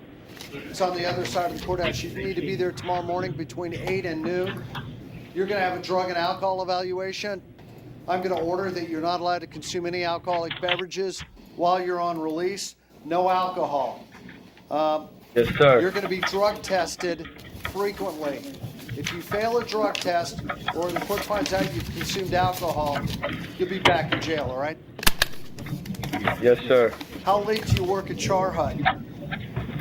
My schedule is very flexible. How late is the latest you work there? Usually I never close around 9 o'clock, 8 o'clock. All right, you got to be in the house by 10 o'clock every night, all right? You got a curfew, all right? All right, yes, sir. And if pretrial finds out that you're out past that time, then you'll be rearrested, put back in jail. Do you understand that? Yes, sir. Okay, and I'm also going to order, I'm going to limit your contact with your father to telephone only for the time being. I'm going to order you stay 500 feet from him, where he lives, works, goes to school. You're not allowed to possess any guns, firearms, or ammunition while you're on release, all right? Thank you, sir. Thank you. Have a good day, sir. Okay, so if we could call Felix Rodriguez next, Your Honor. Yes, see, Mr. Is it Felix Rodriguez? Please. Before noon. Who? To this place right here. Before noon. Mr. Rodriguez, who's your attorney? I don't have an attorney. Yeah, the You paper told that me was this given to morning you you was were on a a private perfection, counsel. so that could we can do that I next. never even spoke to him. Okay. Now, we had an attorney, David Gilligan, who was supposed to be on. Well, we were told that that's his attorney, and Do we happen to know Gilligan's number? Hold on, Judge. I don't have an attorney, Judge. Oh, okay. How you doing, Judge? Good, sir. Okay, you're charged with domestic battery by strangulation, burglary with an assault or battery, and domestic battery. Now, State, are you seeking a foreclosed bond and release conditions on count 1? yes, Your Honor. I'm no on count 2. Count 2, I'm sorry. Yeah. Sir, do you want time to go try to hire? Do you have any money in the bank? Sir, I'm a third-generation carpenter. Right. I'm No, wait, stop. Do you have any money in the bank? Yes, I do. How much do you think you have? I don't know, a couple grand. I also have set up a male bondsman to bond me out. Okay, all right. The reason I was about to tell you, No, you I'm a don't- CEO. No, save that for later. I'll ask you about that. All right, now, let me, okay, so you're seeking a foreclosed Judge. bond and release? Yes, sir. I have David Gilligan's phone number if you want it. Well, do you know Are you David gonna- Gilligan? Not my lawyer. I don't even I don't know. This guy can't make up his mind, Judge. Okay. He's not the public defender. That's all I know. Okay, thank you, Sir, Mr. Miller. Sir, Judge, I can't hear from one ear, and the document that I signed, I thought it was for a public defender. Okay? I don't have a lawyer. I haven't contacted a lawyer. I don't have a lawyer. okay, I understand. I understand. Do you own your own home? Yes, I do. If you sold the house today, how much would you get for the house? I don't know. It's worth anywhere in regards close to 400,000. It's in downtown Hollywood. Do you have a swimming pool in the back? Yes, I do. Okay. And do you have a mortgage on the property? Yeah, it's 140,000. Okay, so you probably have $250,000 equity in that house. Yeah, and also I have other properties. Oh, well, so, okay, I don't think you're going to qualify for a public defender, but that being said, State, go ahead. Do you, Your Honor, I have Detective Del Torre here. He is the detective assigned to the case. Your Honor. Detective, you're still under oath. I swore you in a few minutes ago. Yes, sir. On another case, we're here on Felix Rodriguez. Could you just state your name for the record? Detective Misael Della Torre. Okay, and did you have an opportunity to investigate Felix Rodriguez for the charges we're here on today? Yes, sir. Okay, State, go ahead. Okay. Now, Detective Del Torre, in addition to what's in the probable cause affidavit, I just want to make some issues very clear for the court. You spoke with the alleged victim. That is correct. And this allegedly occurred at her residence. That is correct. Okay. Based on what she told you, did she tell you that Mr. Rodriguez, that she ever gave Mr. Rodriguez permission to enter her home? No, sir. Did he have a key? No, sir. Did he ever live there? No. Okay. You spoke to a witness also. That is correct. Who's this witness? Her sister. Okay, and she was just staying there? She was sleeping there, yes, sir. And it says, I know it says that, one moment, Your Honor. It says that she immediately tried to get in between the victim and Ms. Rodriguez to stop the physical altercation. Did she tell you specifically what she observed when she came out of her room? Yes. What did she observe? She observed Mr. Rodriguez strangling her sister. And you also, when you spoke with the victim, you saw, it mentions redness on the face and chest and abrasion on the right side of her neck? That is correct. Did you observe these things, these marks also? Injuries? Yes, sir. And based on your experience as a law enforcement officer, would these injuries, or at least abrasion on the right side of her neck, be consistent with someone that's been choked or strangled? Yes. Your Honor, in addition, and also, lastly, the victim's sister, does she know Mr. Rodriguez? Yes.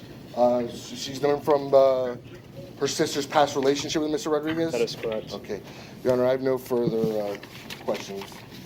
Okay, could you tell me a little bit more about how do you know how she opened the front door, the alleged victim opened the door, and she said he forced his way into the apartment? Am I correct? That is correct. She gave me a sworn statement advising me that she stepped outside to smoke a cigarette at approximately almost 5 o'clock in the morning. When she walked back in, the door wouldn't fully close, at which time Mr. Rodriguez forcibly opened the door and entered her residence and began to immediately strangle her, grab her by the neck, and proceed to choke her. Okay. All right, Steve, anything else?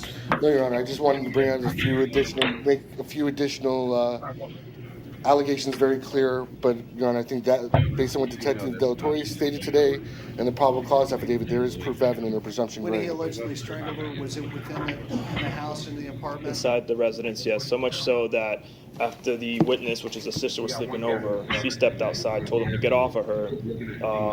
The victim's 2 juvenile children stepped outside the residence and began to scream and telling him to stop, putting his hands on. Let me go back. They stepped outside the residence? I'm sorry, they stepped outside of their room into the Outside of the living room rooms, okay, where got this it. was occurring. Now, okay, Mr. Rodriguez, the court will find proof evident presumption greatest to count 2.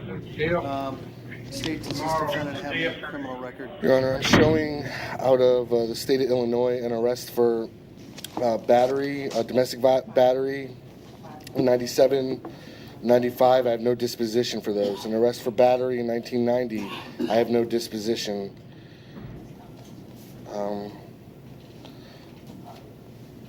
88, unlawful use of a weapon. I have no disposition. Looks like a possession of controlled substance in 88. Looks like he pled that out.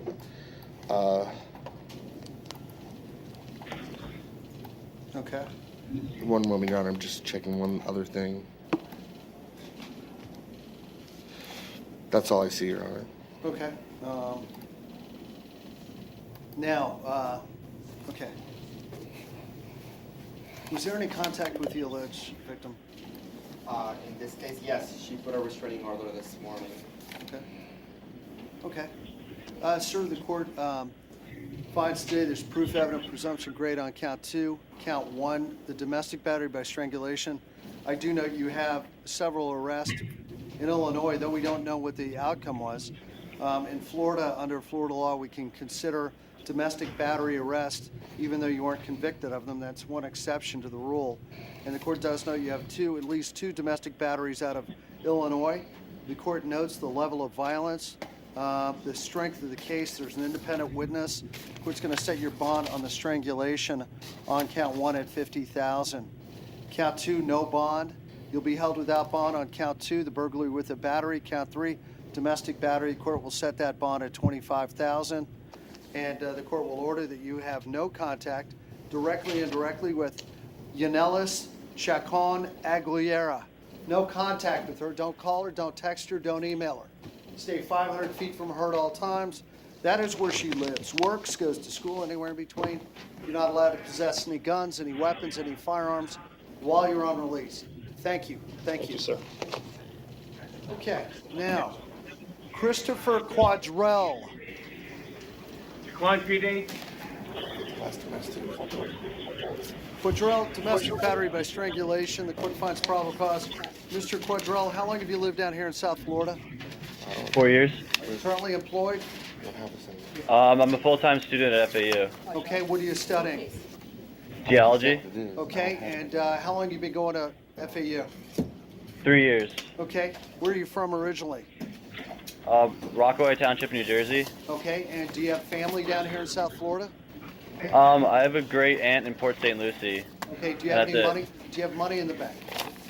I have, I'd say about $90 and then about $25 in cash too. Okay, and does your family know that you're in jail right now?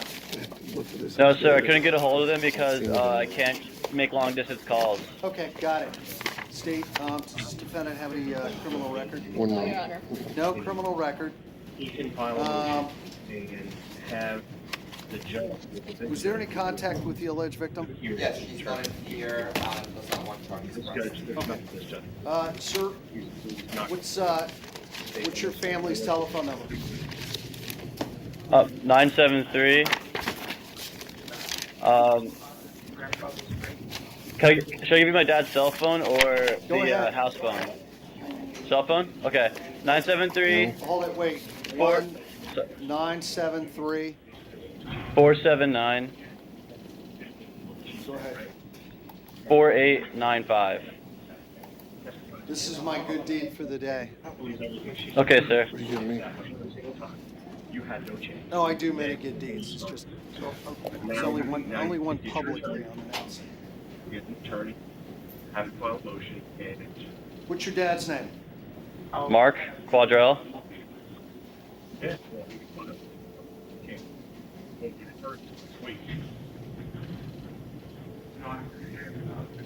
479-4895.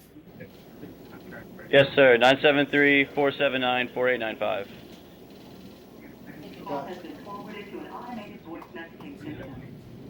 973-479-4895 is not available. At the tone, please record your message. When you finish recording, you hang up or press 1 for more options.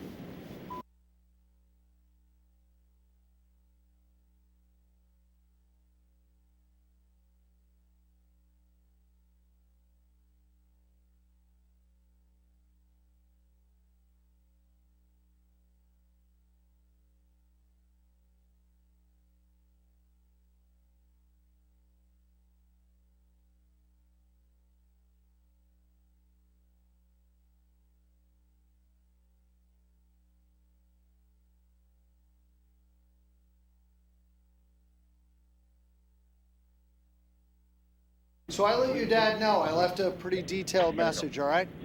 What are they going to do? Yes, sir. Okay. I'm going to set your bond today, sir, based on these facts. The alleged victim says she does not want to prosecute, and I do see you're under the influence of alcohol. Yes, sir.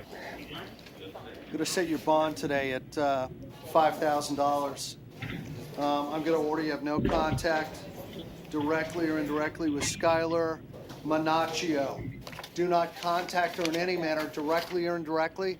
No telephone calls, no texts, no emails, no notes, no social media.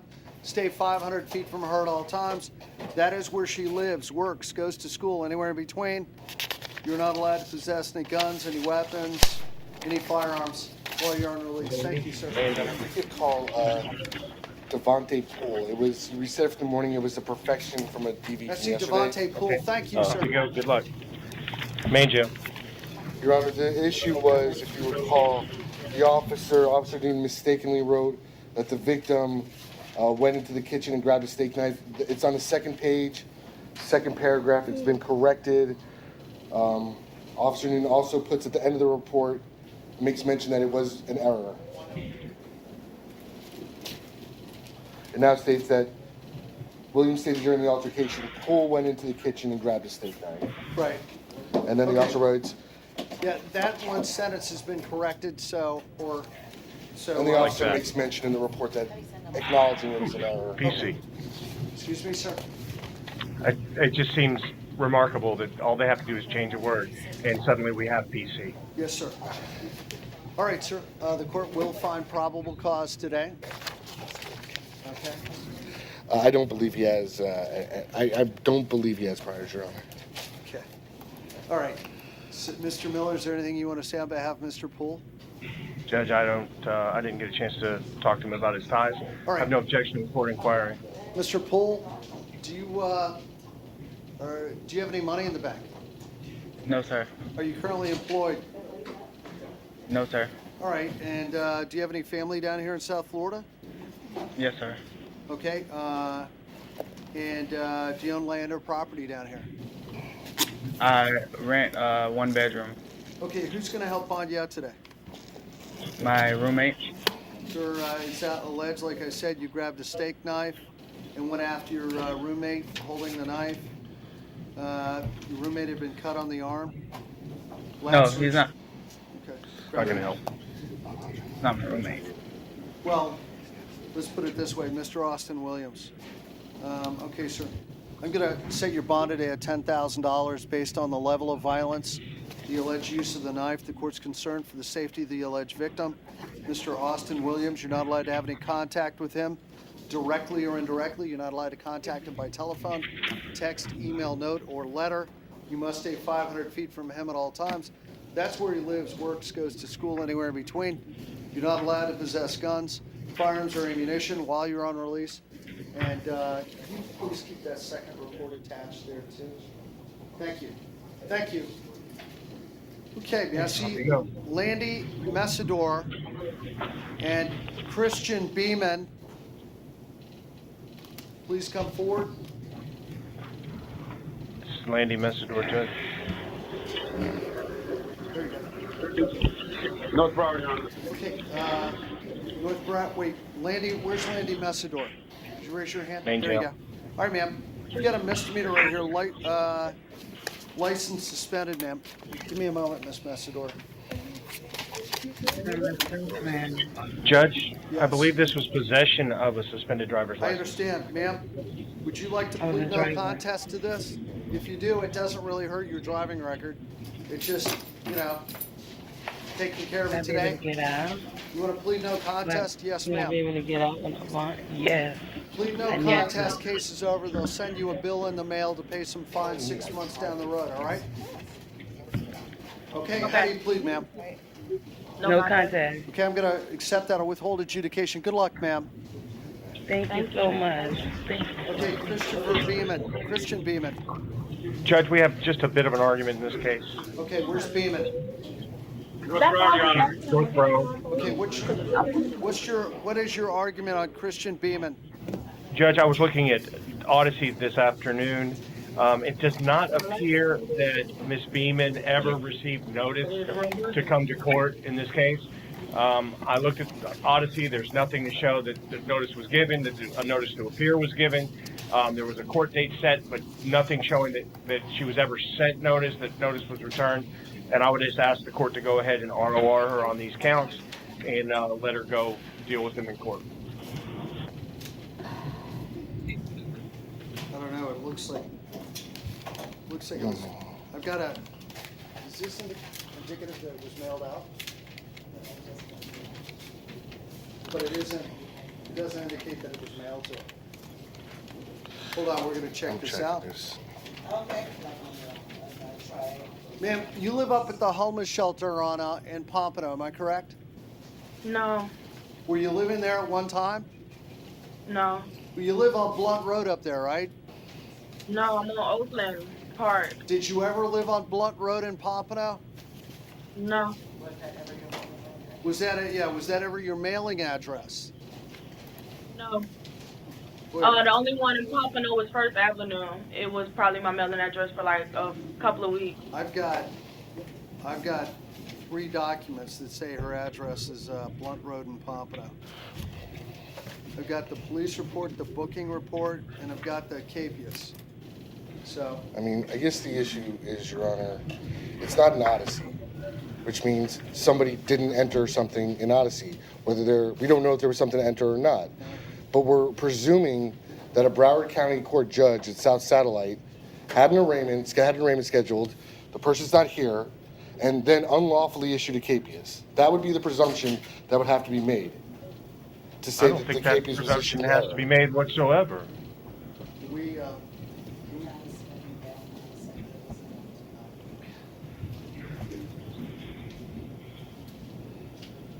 ma'am, do you have any money in the bank? No. Okay.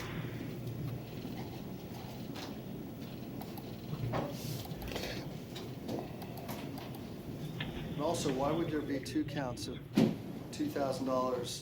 Oh, 2 counts of Yeah, it's one case, 2 counts. 2 counts.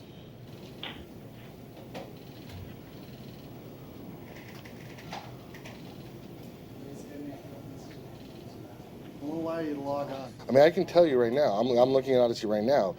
Now, I don't know. Odyssey was. I don't know if. When did Odyssey start doing all the data entry? Was it 2013? Was it? I don't think it was. See, this was from November of 2013. I'm not even certain that they were necessarily doing all the data entry at that time. I don't really recall, Your Honor.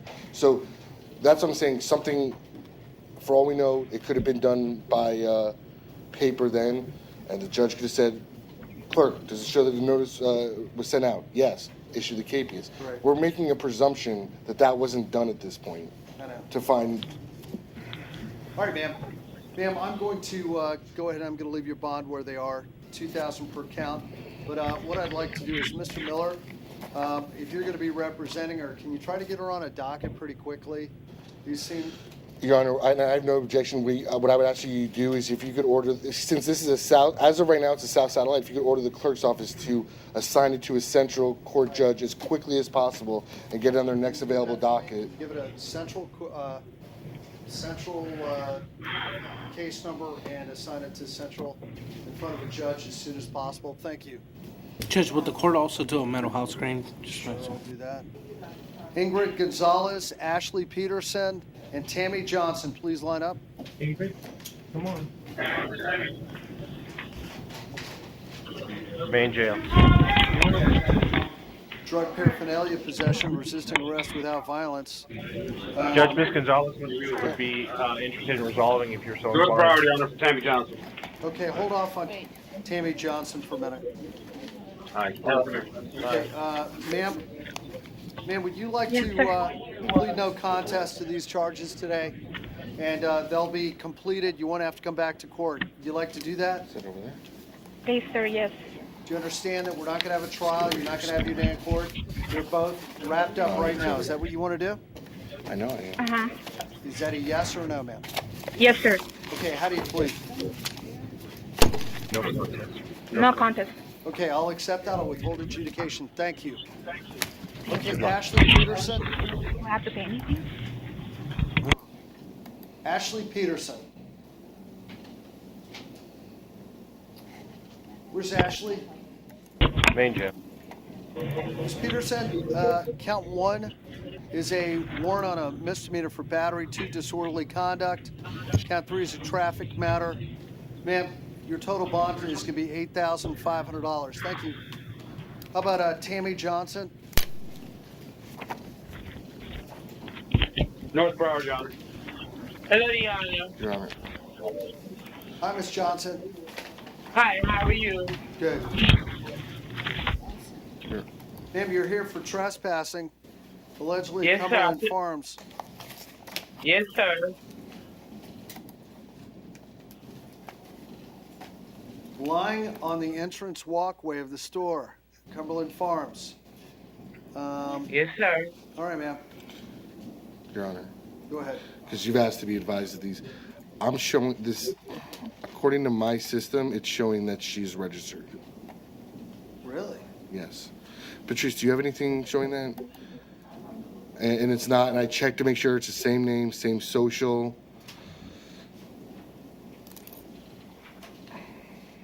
Same date of birth. Tell me about her priors. That's the thing. I don't know. She's a lot of prostitution in her past, and I don't know if she was registered because of that or. Ma'am, would you like to resolve your case today, Miss Johnson? Yes, I would like to plead no contest and resolve my She case, just needs sir. to be advised, Your Honor, that this could potentially result in involuntary civil commitment. That's what I'm saying. That's what makes it. Ma'am, do you have a current address? Do you have a place to live? Yes, I do. And is it on Washington Street? Yes, it is. How long have you lived there? Not too long, sir. How long do you think you're going to live there in the future? Not too long. In a couple more months, I'll be moving up out of there.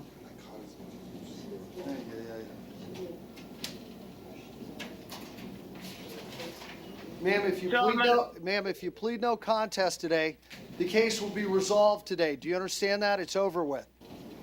Yes, sir. But you're not allowed to return to the Cumberland Farms. You're not allowed to be in front of the store. You're not allowed to be on the property. Do you understand? Yes, I understand that, sir. Ma'am, I understand that you're a sex offender from the past. And, yes, sir. ma'am, as a sex offender, once you're a sex offender, if you ever get in any more trouble, you could be subject to involuntary civil commitment under the Jimmy Rice Act. Do you understand? Yes, sir. They could have a civil trial to determine that you're too dangerous to be on the street. Now, I Yes, don't sir. know that trespassing is going to push you into that category, but I need to tell you that, all right? Yes, sir. Now, knowing that, do you still want to plead no contest and resolve your case today? Yes, I would like to plead no contest, sir. Do you need time to sit down and talk to an attorney about this, or can you go without an attorney? Right. I can go without an attorney, All right, sir. how do you plead, ma'am? I plead no contest, sir. Okay, I'll withhold adjudication, ma'am. Thank you. Thank you.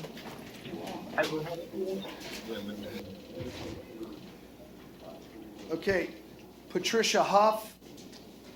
Hit a button. North Broward, Your Honor. Okay, hey, thank you, my name is Patricia Hall. Nice to meet you, Miss Huff. How are you doing today? I'm not doing too good. I haven't had no medication, and I'm upset. You gotta excuse my speaker if I have seizure, and I can't speak too well. I understand that. Okay, and what happened there, lady? No. Okay. You don't need to tell me what happened, all right? Yes, sir. So we're gonna talk to you in just a moment, but Okay. you don't need to say anything unless I ask you a question, all right, Miss Huff? Yes, sir. Okay. Thank you. Ma'am, you've been charged with a burglary, with a battery, and a theft.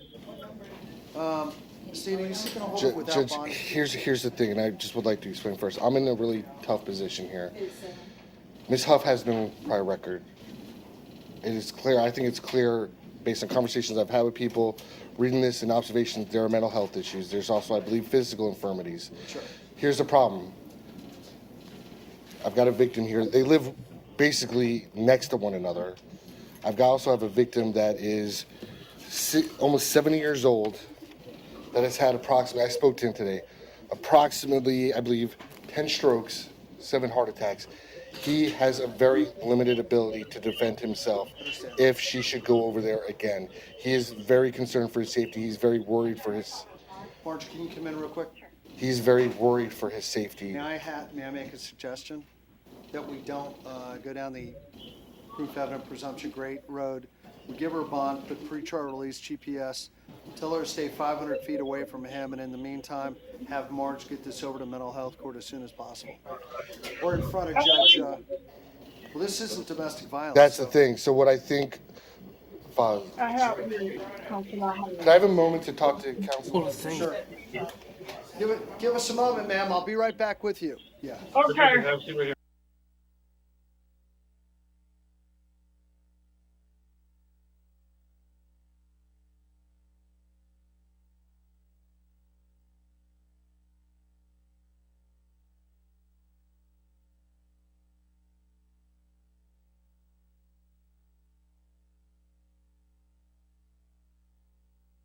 Speaking with the state briefly, with the court, I understand this is magistrate court, but will the court consider, just in light of what we can see with regards to her mental health issues, that will the court be adverse to asking court projects to appoint an expert to evaluate her for competency? Well, I'll assume right now she's incompetent. I mean, The problem is this is like the case that we were dealing with, the case that we were dealing with the other day. You really need to have that expert's evaluation.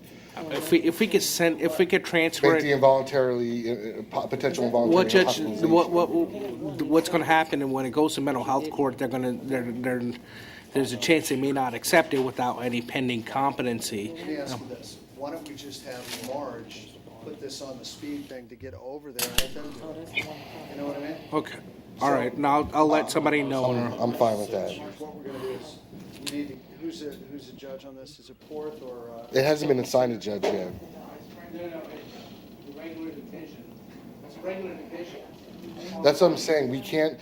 There may be an issue with just sending punishable by life felonies directly in front of Judge Porth. That's why. Do we know who the regular judge would be on this? It hasn't been assigned a regular judge yet. That's because it's in the afternoon. By tomorrow morning, she'll have a case assigned. Tomorrow morning, will you remember to have call. Judge, why don't we just reset her for tomorrow morning? Okay, that's very good. I'll reset now. Let's reset her for tomorrow afternoon. Tomorrow morning, we aren't going to know. Top, where are you, ma'am? Ma'am, I'm gonna reset your case for tomorrow afternoon, okay? Well, sir, can I say something, sir? What do you need to tell me? I have a psychiatrist I'm supposed to be seeing tomorrow. I have treatment for tomorrow. Okay. We'll do our best to get you in there to see your psychiatrist, all right? Can I be released today? We're gonna reset this for tomorrow afternoon, and we're gonna try to help you at that time, all right? Sure. Excuse me, I have no medication. That is my Judge, with a problem. court order, medical and mental health screen. Hold on.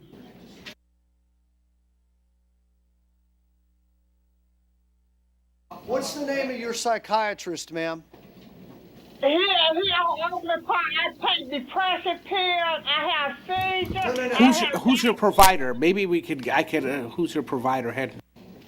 Take it one step. Joe, you can call Joe. My home care help. Joe is my home. They my home health care. What is Joe's number? It's 305-20 2219. 2219. 2219. 202-2219. Yes, sir. That's Joe. Okay. Thank you, ma'am. Yes. 1:30 You're tomorrow. welcome. Thank you. Can I go home? I can go home. Medication, and a medical screen on that. Yes. Hey, sir, it's Eric Linder again.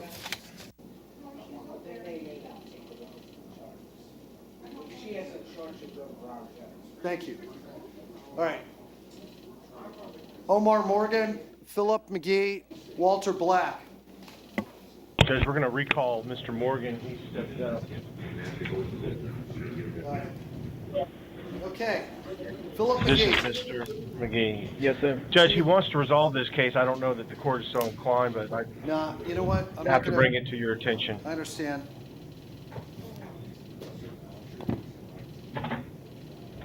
Well, I got to tell you something. Yes, sir. Hold on.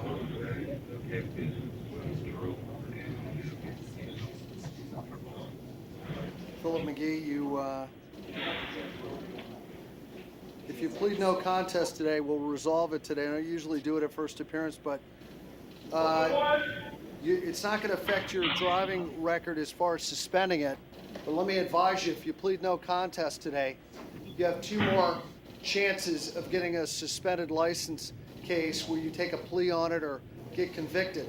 If you have 3 license suspended cases where you plead guilty or no contest, you're found guilty within a 5-year period, the 3rd one will make you lose your license for 5 years as an habitual traffic offender. Do you understand that? Yes, sir. So today will be the first one. Do not collect 2 more within the next 5 years. If you collect 2 more suspended licenses in the next 5 years, you'll lose your license for 5 years on that 3rd one. Do you understand that? Yes, sir. So today is number 1. You get 2 more chances. All right? Is that clear? Yes. Now, Yes, knowing sir. that, do you want to plead no contest and wrap the case up today? Yes, sir. You're not going to get any yes, sir. points, but you will have to pay some fine, court costs. I'll give you 6 months to pay, all right? Okay. All right, how do you plead, sir? No contest. I'll withhold adjudication. Good luck. Thank you. All right. Thank you. Good luck. There you go. Okay, what about Walter Black? He's present at the main judge. David Sale is his attorney. Okay, I don't know David Sale's number. Does he know you're in jail? I don't believe so, sir. Do you know his number? No, I don't have it. No. But I guess, Your Honor, the clerk shows that the capias has been withdrawn. So I was wondering if I could be released on. It was released because I missed the court date, and then I put in the request form, and it hadn't been lifted, I guess, until today. But they arrested me last night, so I was wondering if I could be released on my own recognizance. But I had scheduled to go, and I have a court date I missed also in Deerfield at 9 o'clock. But I was scheduled. I was gonna go. I was gonna come in and do everything. Because once they told me I missed the court date, I applied for another, and they said it was in the process. So when they told me I had a warrant, I didn't know. When they arrested me this morning, I didn't know. I was just going home.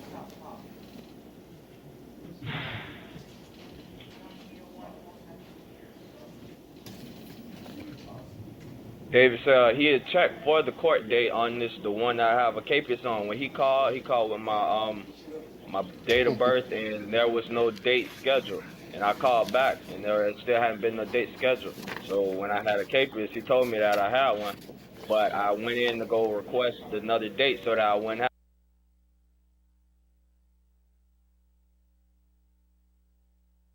Sir, I'm going to release you on your own recognizance. Stay in touch with your attorney. Okay. Good luck. Good job. Judge, this is Mr. Morgan. And he is interested in resolving this case if the court is so inclined. Okay. Trespassing, cannabis. Sir, you want to plead no contest today? Yes, sir. Observed on the defendant was trespassed from the property but refused to leave. Placed in custody, and they found a cannabis cigar, I believe. Tested positive, front pocket. What is that address on 15th Street? Do you know? 1500 Northwest 11th Court, Lauderdale Manors, Florida. No, but what's on 15th Street where you were arrested? What is that, a 7-Eleven or a store? Oh, that's a gas station, sir. That's a Shell's. Don't go back there, all right? I won't. I won't. You want to plead no contest today? Yes, sir. You understand we're not going to have a trial. The case will be wrapped up, over with right now. Yes, sir. Okay, how do you plead? How do you plead? Plead no contest? No, I just said. Oh, yeah, yes, sir. How do you plead? No content. I'll withhold adjudication. Good luck. Thank you. Good luck. Dylan Thomas, Zachary Moore, and Henry Vance. Mr. Thomas. Mr. Thomas. Mr. Thomas. Dylan. Wakey, wakey. Come on. Judge wants to talk to you. Come on. Judge wants to talk to you. Come on. You know. You're Dylan Thomas, right? Judge wants to talk to you. No. No. Mr. Dylan Thomas, burglary of a dwelling and grand theft. Court finds We have an argument. Okay, We have an go argument. ahead, sir.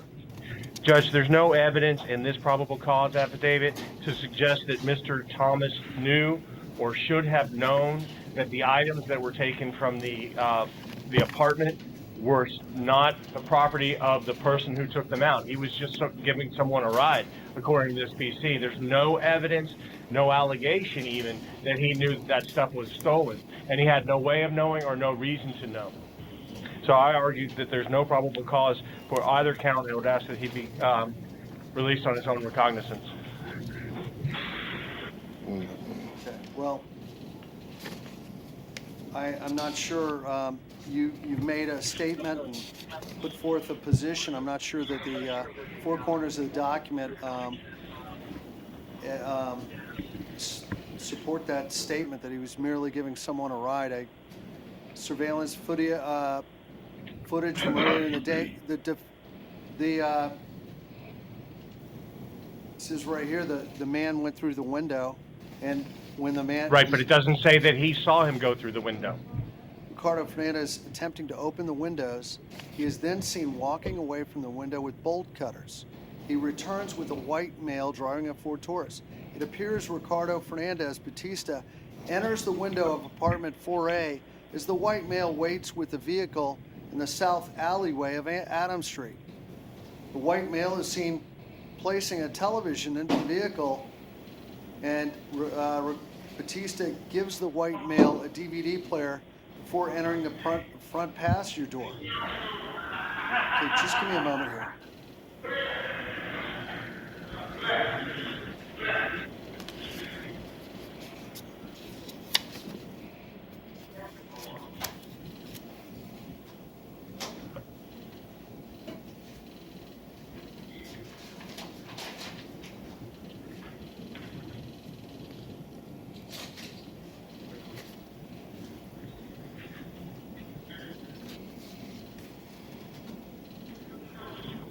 And if you recall, Judge, it says in there that the door was left open. So that would mean that whoever the other guy came out of the door. And there's nothing in that PC to suggest that Mr. Thomas could see either the window or the door from where he was in the alleyway. Okay, let me see. Okay, the apartment complex located on Adams Street consists of 2 buildings. Apartment 4A is within the building located off the south alleyway of Adams Street. That's where the car was parked, on Adams Street in the alleyway.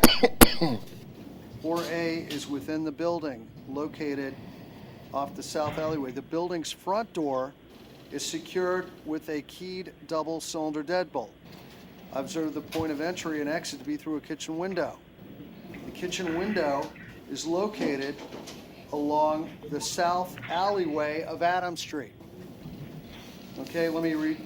The kitchen window is located along the south alleyway of Adams Street. I flip over a page and it says that the other co-defendant returns with a white male. It appears Ricardo Fernandez Batista enters the window of apartment 4A, which we know is in the alleyway of Adams Street. The white male waits in the vehicle in the south alleyway of Adams Street. Court's going to find probable cause today. Judge, wait a second, because I remember reading something in here that the owner or the caretaker of that property saw the door was open, which is different from what you're. I just need to find it. If I may have a moment. Okay. Yeah, the door to apartment number 4A was open. So the idea that the entrance and the exit was from the window. So what you're suggesting, or what this is suggesting, Judge, is that he went into the window, goes and gets his friend, comes back, goes into the window again, okay, while the door is open. And that doesn't make any sense. If the door was open, that's where the coming and going was the second time, because it shows that the other guy went into that property twice. So I would argue that he came out the door, then went and got his friend, said, "Hey, look, help me move some stuff," and didn't tell him that he was stealing the stuff. Yes, sir. Those are great. And there's no evidence otherwise, Judge. Those are great arguments for trial, but today the court will find probable cause. State, do you have any priors? No, Your Honor. He's got no criminal record. Hold on a minute.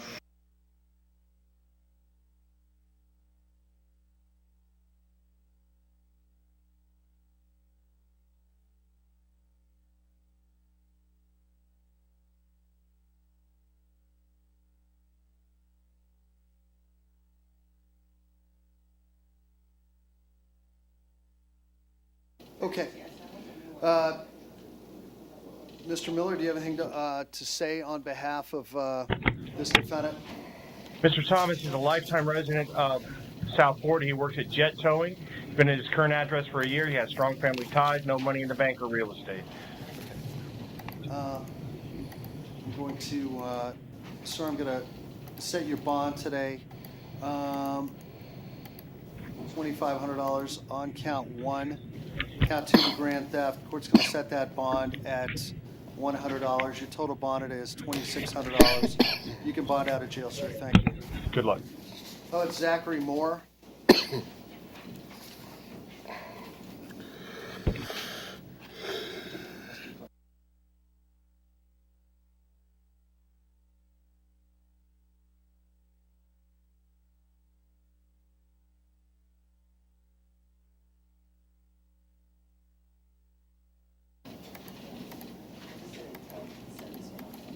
Yes. Thanks. Zachary Moore. Sir, possession of PVP, count 1 is 1,000, 2 probation violation, no bond. Thank you. How about Henry Vance? Mr. Vance, possession of PVP. Let me ask, court finds probable cause. Are there any priors on Mr. Vance? 2011, possession of cocaine. 2010, 2 counts of delivery of marijuana for consideration. 2007, possession of firearm by convicted felon, possession of cocaine, heroin, Alprazolam MDMA, sentenced to 2-year state prison as a habitual offender. I got it. Judge, only thing I would say in terms of mitigation, not a probable cause argument, later on down the road there can be a possible motion to suppress. I think the issue of officer safety is something that it could be an issue in this case, Judge. And I just want the court to take that into consideration in setting a bond in this case. All right, sir, do you have any money in the bank, Mr. Vance? Sir.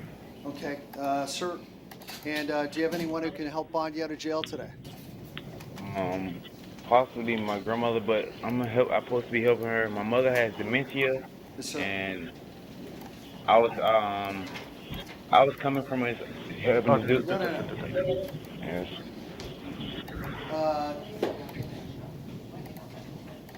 Judge, he's a lifetime resident of South Florida.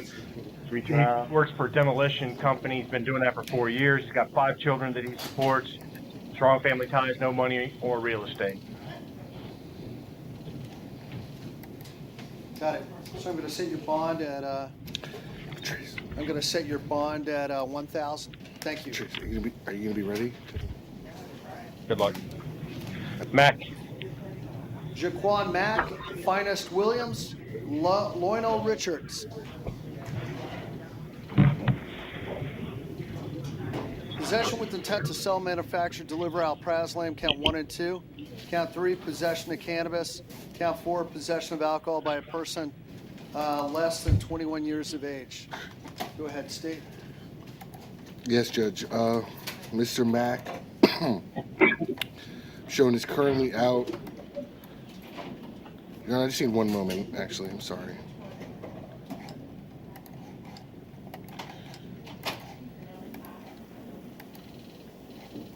What?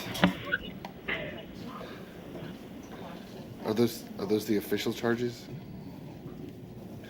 I'm just confirming it, that's all. Yeah, I don't think I write that on the order. Okay, Your Honor, he was arrested 5 days ago for grand theft auto, and he also has a case pending: carrying a concealed firearm, possession of marijuana. What are the case numbers? The grand theft auto is 15-10249 CF10A. Got it. And the carrying concealed firearm is 15-5895 CF10A. Okay.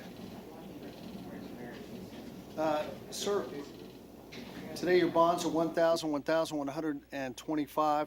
Today the court will revoke your bond on 15-10249 CF10, 15-5895 CF10.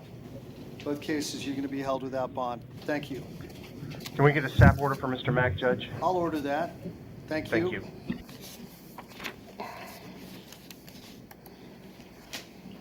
How about Finest Williams? Mr. Williams, I serve possession of a weapon or ammunition by a convicted felon. 2, possession of cocaine. 3, possession of cannabis. 4, riding a bike without a light. Now, state, I find probable cause for 2, 3, and 4. Is there I'm sorry, Patrice, could you give the priors, please?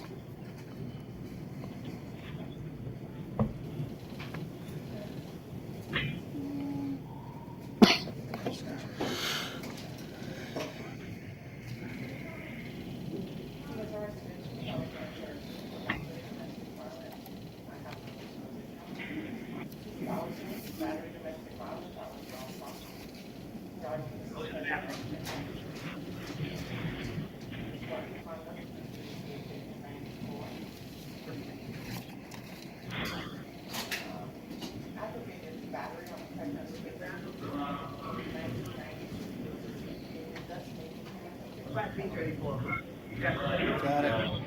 Sir, are you currently employed? I don't know if I'm still am. What type of work were you doing? I was doing reconstruction O.B. Johnson Park in Hallandale. Do you still live on Southwest 8th in Hallandale? Yes. Yes. Okay, I'm going to release you on your own recognizance. Tomorrow morning you have to be at pretrial release right down the street from where you are. 8 o'clock till noon tomorrow. That's when you need to be there. There's a map right there, okay? You think I could check in with my job first? See if I still have it? What time do you have to be at your work tomorrow? 7 o'clock in the morning. How about I give you to 4 o'clock in the afternoon? That would be lovely. 8 till 4 tomorrow, all right? Thank you. Thank you. Thank you, Judge. I can get the hell out of here. Yes. You can. Absolutely. Good luck. Here you go. Lionel Richards. North Broward. North Broward, Your Honor. He's the medical reset. Okay, we're going to reset him for Friday PM.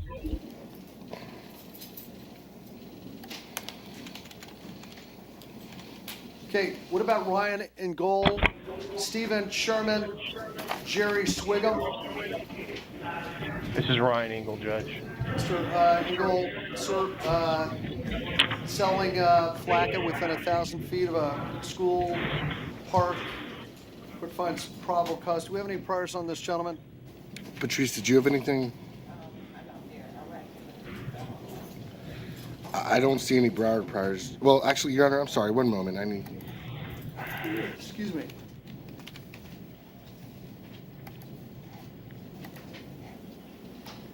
No, I don't see any Broward priors. Joel, how long have you lived down here in South Florida? All my life. What do you do for work right now? I'm an iron worker. And when was the last time you worked in that trade?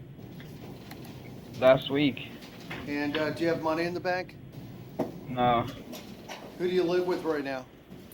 Friends. Is your address still on 68th Street in Tamarack? And that's my mother's address, yes. Do you get your mail there? Yes. Okay, I'm going to release you on your own recognizance, but you're going to be drug tested every week. If you fail a drug test, you'll be put back in jail. Do you understand? Never know.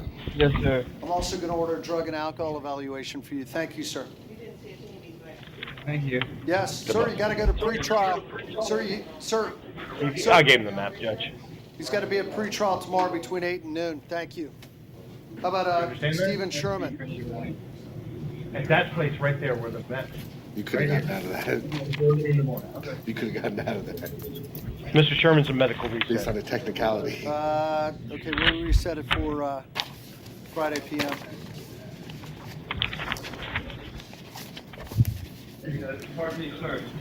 Marquis, come on. Jerry Swigum. North Broward. Swigum. North Broward, Your Honor. Swigum, loitering or prowling, $25. Dealing in stolen property on 2 and 3. Those are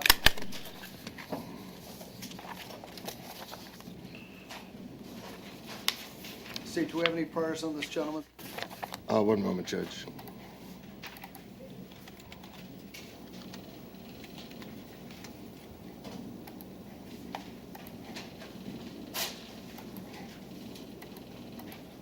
That's weird.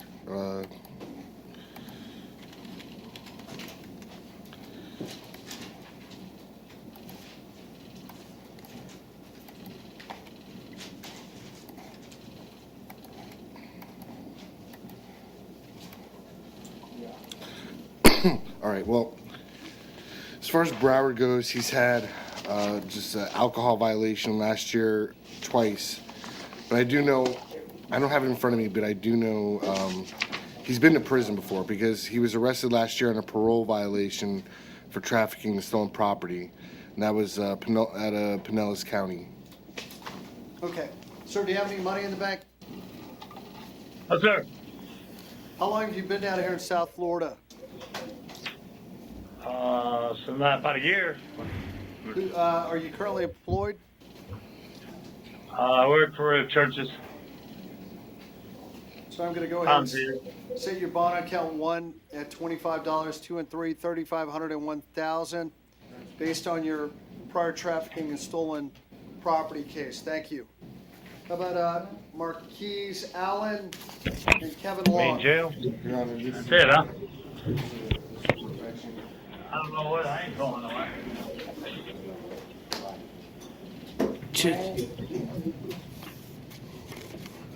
Judge, I just want to say in advance, I don't think, I had an opportunity to read it at all. I still think that's very conclusory and doesn't really affect PC. Okay, so we came back today. I said, I wrote down there's no proof that the defendant participated in this drug transaction. And then let me look here. I'm getting now an affidavit. Give me about a minute here. Let me read this. I'll be right back.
Sir, I'm going to release you on your own recognizance. Court finds no probable cause. The court does not believe it rises to the level of legal sufficiency to show that you acted in a criminal manner in any type of participation. We know that mere presence is not, Thank you, sir. can't support a criminal charge. All right? Thank you. Thank you, sir.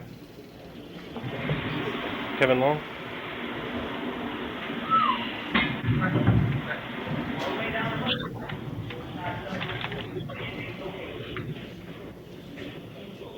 No. It's just add charges.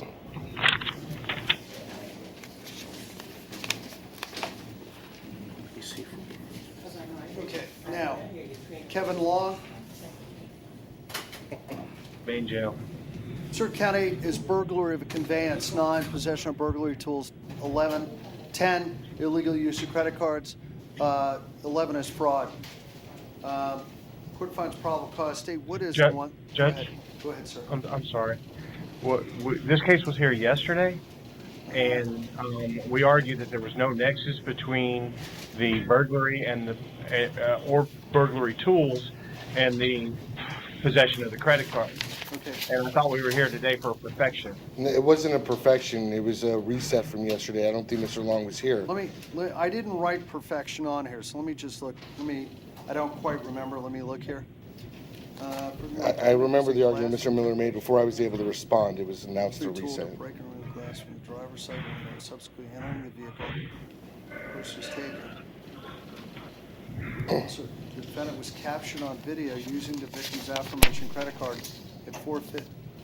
Yeah, I didn't deal with probable cause yesterday. And this is a reset it for some reason. This is a clear-cut case of the presumption that is can be presented at trial in the jury instructions. He was seen with the stolen property 20 minutes after the burglary. Right.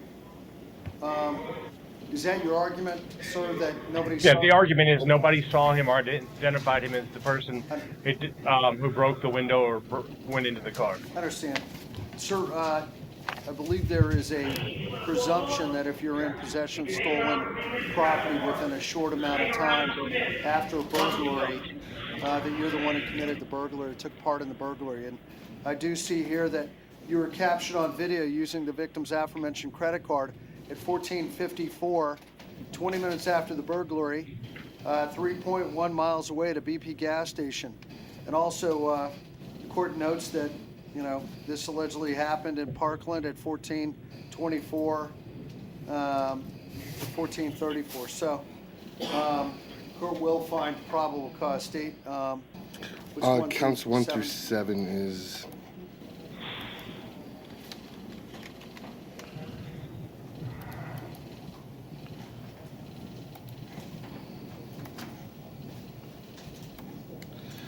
Count 1's grand theft auto.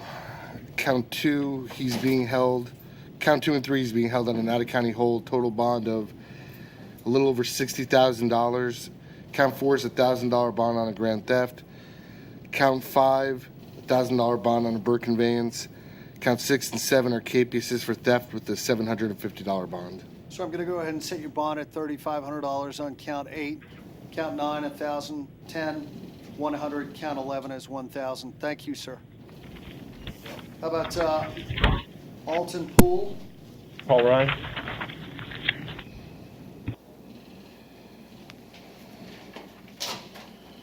Mr. Poole?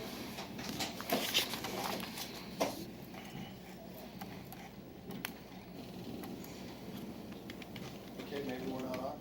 We're on. Paul Ryan, do you have Mr. Poole over there? Do we have Don't. I'll call for him right now. Yes, ma'am. Thank you. Okay. Just,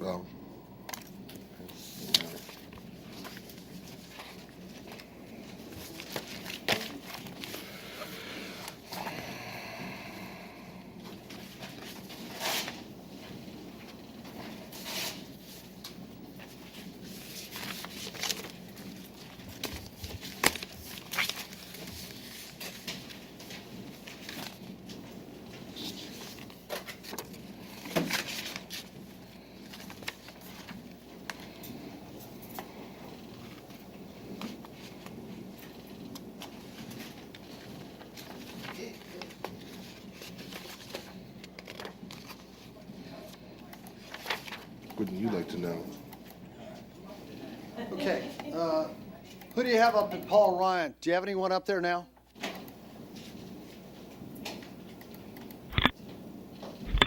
Yes, sir.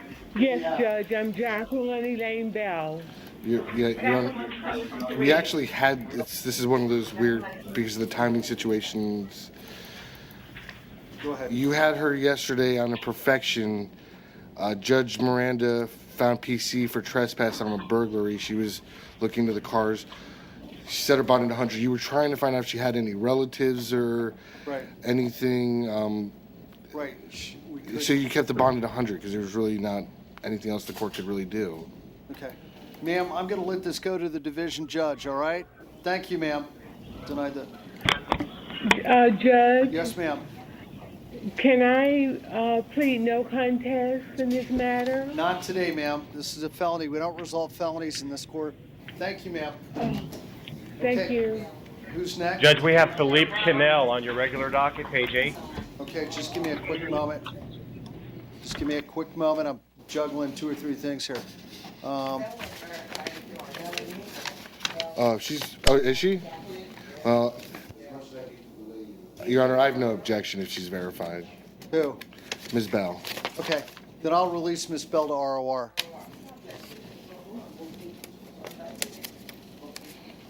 Okay, so I may need another one of these. I think I'll be scratching this one up too much, all right? Give me another one. Thanks, sorry about that. Pause. Okay, thank the you, other Miss two, Bell. 30 days or? We're gonna let you go today, all right? You're gonna be out of jail today, okay? Yes, Judge. Thank you so much. Yes. Okay. That's without paying. That's without paying the. Yes, the ma'am. bail You bond don't need to fee? pay anything. You're gonna be out of jail. Thank you. All right. Thank you. Pause. Okay, who was that? What was her name? Bell? Jacqueline Bell is ROR, pretrial.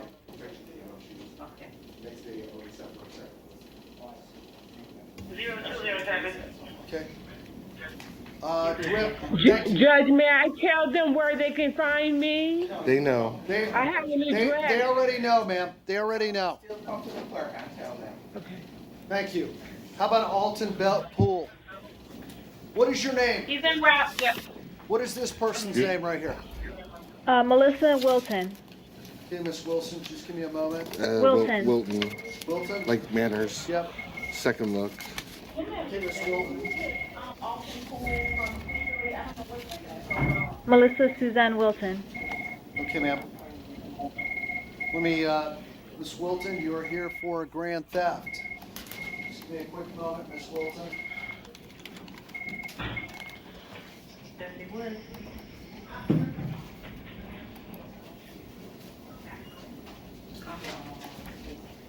Okay, I will.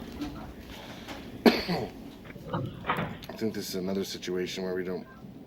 Please send up Alton Wilton. Pool ASAP. Charlie 3. Wilton. Yes, sir. Send up Alton Pool In ASAP. Texas, she had a forgery. Did you verify? Wilton. Ma'am, I'm going to release you on your own recognizance. You're not Truth. allowed to go back to Walmart. Do you understand? Yes, sir. I was gonna ask you. No. Thank you, ma'am. I don't need to go to pretrial?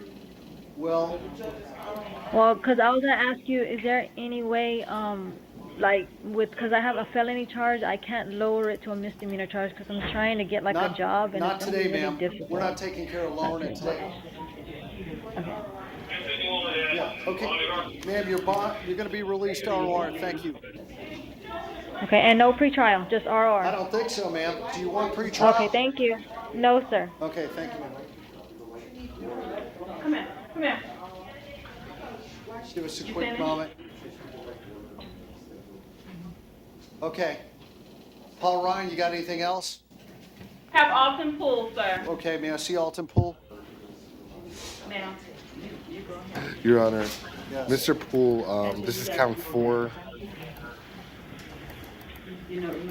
He, on counts 1 through 3, he's got a $2,500 bond for delivery, possession of cocaine with intent to sell or deliver. Right. And he's being held no bond on VOPs for trafficking oxycodone and possession of Sir, cocaine. count 4, you have a warrant on a felony, and that's for selling, manufacturing, delivering heroin. I'm going to say you bond at $2,500.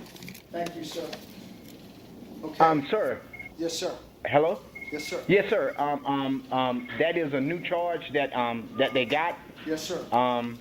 Okay. Now that charge, I am a known drug addict with drug history. So Sir, it was don't talk personal about use. your case.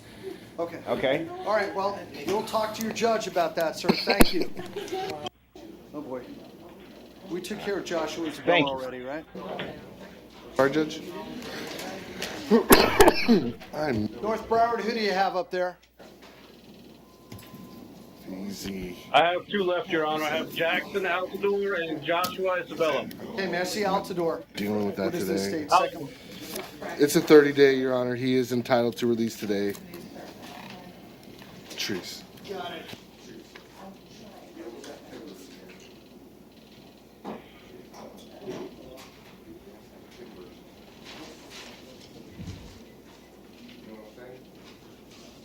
Mr. Altador, you're going to be released on your own recognizance. Thank you. Who else do you have there? North Broward. Joshua. I have Joshua Isabella. Joshua Isabella. Isabella. Didn't we take care of Isabella earlier? Yeah, we didn't have him come up. His attorney was here. We filed charges of aggravated battery and battery. Sir, his the attorney's motion aware. to release you was denied. Your attorney was here. He knows about it. You're going to go see your trial judge, all right? All right. Thank you. Thank you. Okay, how about Monica Milner? Monica, where's Monica Milner?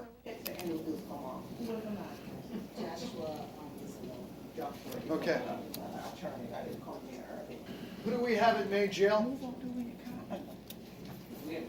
Main jail. Hello. May Jail? Thank you. Right here. Philippe Cannell, Judge. It's page 8 of your regular docket. Cannell? Philippe Cannell, page 8 of the regular docket. It was a reset from this morning. I thought I took care of that. I can't remember what I did. Cannell from this morning, C-A-N. Excuse me. Well, that's why it says no paperwork, because it was reset from. No, I understand. I'm just saying when they write no Can we paperwork, that roll usually Mr. means it Cannell? because it was reset. Mr. from Cannell, the- how long have you been in I jail? understand you want the paperwork. Excuse me? How, He was were arrested you last night, Judge. just arrested last night? This is MO case, resisting and littering. It was 2 MOs? Yes, out of Hollywood. Yeah, you know what? It apparently got sent to the division. You know what I mean? Not division, but I think is it possible you could put Mr. Cannell on tomorrow's docket for me? Could you put him? I'm trying to sell this today, man. Tomorrow PM. Let me ask you, Mr. Cannell, I don't know what his bonds are right now. Do we know? I don't know. Do we know what Cannell's bonds were? 100 for count 1, no charge for bond on count 2. What's count 1? Resisting. You can bond out. If you don't bond out, I'll see you tomorrow and we'll try to straighten this all out. I'm sorry. This fell through the cracks, Mr. Cannell. Sorry about that, all right? Okay, so, Okay, off you go. Good luck. Now- And I have 1 second look. what's your name, sir? Javier Savera, Your Honor. Javier. So DUI, 3rd over 10, DUI with property damage, leaving the scene of a crash. He's got $2,000 bond. And how long have you been in? Here since Saturday. So he's been in for about 5 days. Well, it's a misdemeanor. I'll just go on a misdemeanor.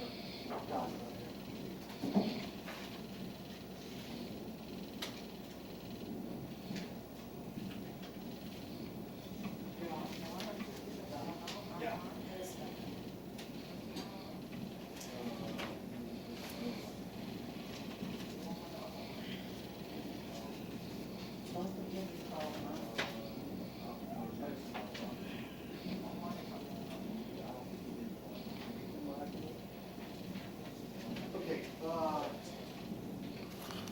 Who's this? Well,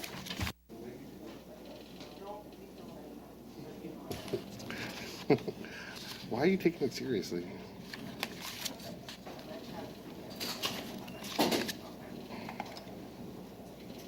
Is this Saavedra?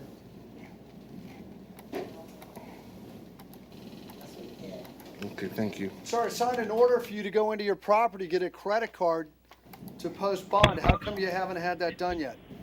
Judge, he's telling me that he's been asking every shift to get to his property, and they're not complying with the court's order. Hold on 1 moment. What is it? They had him, they processed him for a self-bond, and apparently he must have got money or something. Sir, were you ever able to get to your credit card or your... No, sir. No, sir. And I'm really disappointed at the system here because with a judge order, they just I disregard, they understand. even Let laugh me at ask me. you, do you have family here in South Florida? Yes, sir, but I don't know their phone numbers. Well, who do you have down here? I had a cousin in Kendall. That's it? That's it. My brother lives in Oregon. Okay. And then on Sunday evening, I released a voucher. I signed a voucher to release my property to a bonds company, and that they never was processed. And I asked every day, every shift. I got limited telephone access on the hotel I was. What was the name of the bond company that you released the paperwork to? Angel, Big Angel. Big Angel. And do you know whether Big Angel got your paperwork yet or not? Well, he called. He told me I'm calling the jail, and they said that there's no paperwork. So, you know, then I asked for another one. I got it. I understand. I understand. Hold on, Mr. May I see the deputy in the jail, please? Yes, sir. Deputy, will you see it to it that this gentleman, I ordered that he's allowed to go to his wallet to get his credit card and, you know, his financial papers so he can put up a bond. Can you make sure that gets done? I'll let the relief desk know. Okay. Let them check his property. Will you stay on top of it for me? Yes, sir. Thank you very much. No problem. Sir, on the other hand, my credit card is only good for $600, a limit. This, I don't know if there's anyone So that has any information. I have another couple of credit cards. Javier. I need to find out how much are there available. You need That's to what call. I need to You get need there. to call up Big Angel. I set you on your way. Thank you. Good luck. We're done. Third DUI, sir. We had him process the cell phone. I understand. I understand.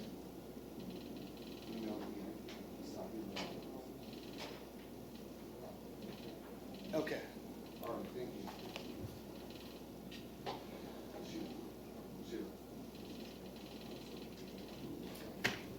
No, but-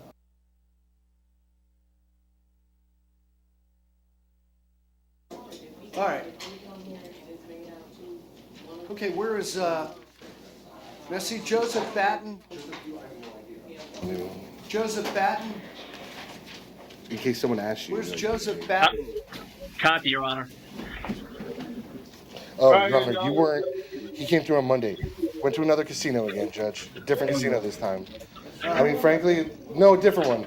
Honestly, at this point, Judge, I mean, he really. Send you to your judge, sir. I've ordered you to stay away from all the casinos and keep going back. Hey, Yes, Your sir. Honor. Yes, No. sir. Can we find out why they got me banned from every casino in town? It's not. It's really none of my business. It doesn't matter why. It just matters that they've got the casino and they don't want you there. So I'm saying every single casino from Palm Beach all the way to Miami. Why am I banned from all those casinos? well, that's a question you may want to ask yourself. All right. No, it ain't me. I ain't done nothing wrong to him. I understand. All right. Deron Johnson. He's.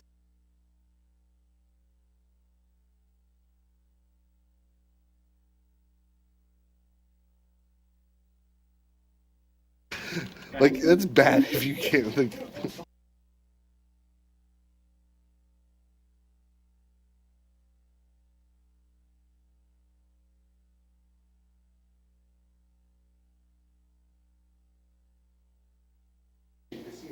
All right. All right. Deron Johnson. Sir, petty theft. Sir, how come you haven't bonded out of the jail? I don't have the money to, sir. oh, jeez.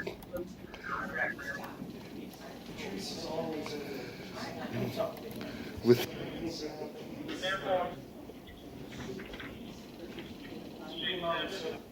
Sir, how long have you lived down here in Fort Lauderdale? 10 years, sir. He's. And I don't think anything was done with it, but he's out right now on a filed possession of PvP. Is he?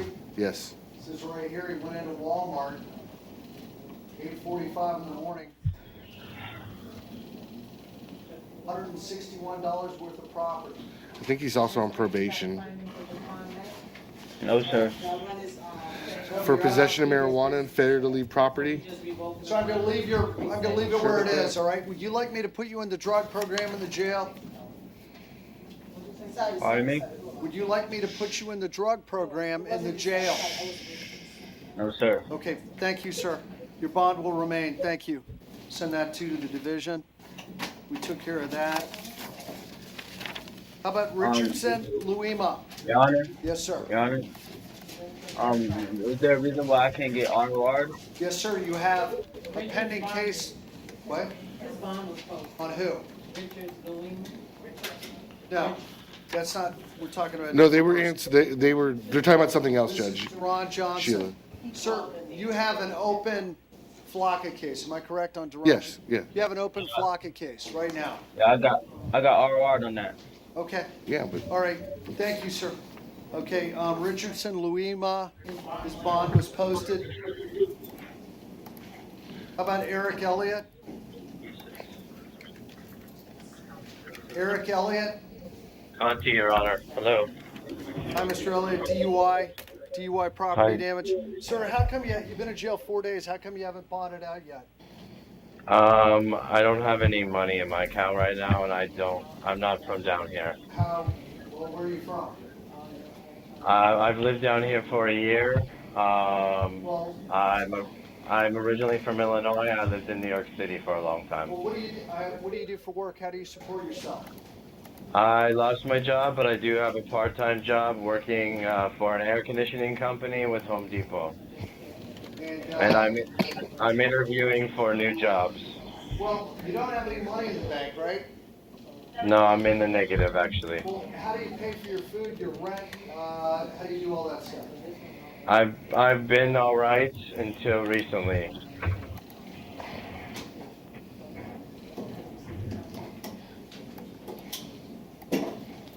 I I do odd jobs at where I live to help offset my rent. Okay, just give me a moment. I need to reread this because I do not remember this. Sure. Oh, I remember this now. And can I say something, sir? You know what? Today is not your trial, and Okay. since you're not an attorney, you're bound to say something that's gonna negatively Okay, I affect understand. your case, and I'd rather you not. Okay. Okay. You instruct the right end, sort of correct way to start the parked vehicle, southbound, okay, 12 feet further. Okay, here's what I'm gonna do. Do you still, just give me a quick moment. You still live on 29th Street in Will Manors? Yes, I am, sir. Okay, do you have an apartment there, or is it just 126? It's a house. I rent a room. I stay there. Okay, I'm gonna release you on your own recognizance today, but tomorrow between 8 and noon, you're gonna report your pretrial release right next to the courthouse in downtown Fort Lauderdale. I'll give you a map right there. Make sure you get a map. Sir, I'm gonna order, you are not allowed to consume any alcoholic beverages while you're out. You're gonna have a drug and alcohol evaluation. And so you're going to be tested for alcohol and drugs weekly. And if the court finds out that you've consumed any alcohol or any drugs, you go right back in jail, all right? That's fair. Thank you. Now, also, aside from where you need to be tomorrow, within 10 days of your arrest for DUI, you have to go out to the Department of Motor Vehicles in Oakland Park, which is at the corner of Oakland and 441 southeast corner. There's a driver's license office there. That's the only place you can go. You need to go out there within 10 days of your arrest if you want a temporary driving permit. Now, you've been in jail 4 days, so you got probably 6 days to go. So probably tomorrow, you should do two things. First, get a pretrial. Second, go to the driver's license office, all right? Will do. Thank you, sir. Thank you, sir. Thank you. Is that it? Okay. I think that's a wrap. Am I correct? Yes, sir. What do we have? Milner. Did we find Monica Milner? What is this? It's a 30-day. She can be ROR'd. So I'm going to release her ROR.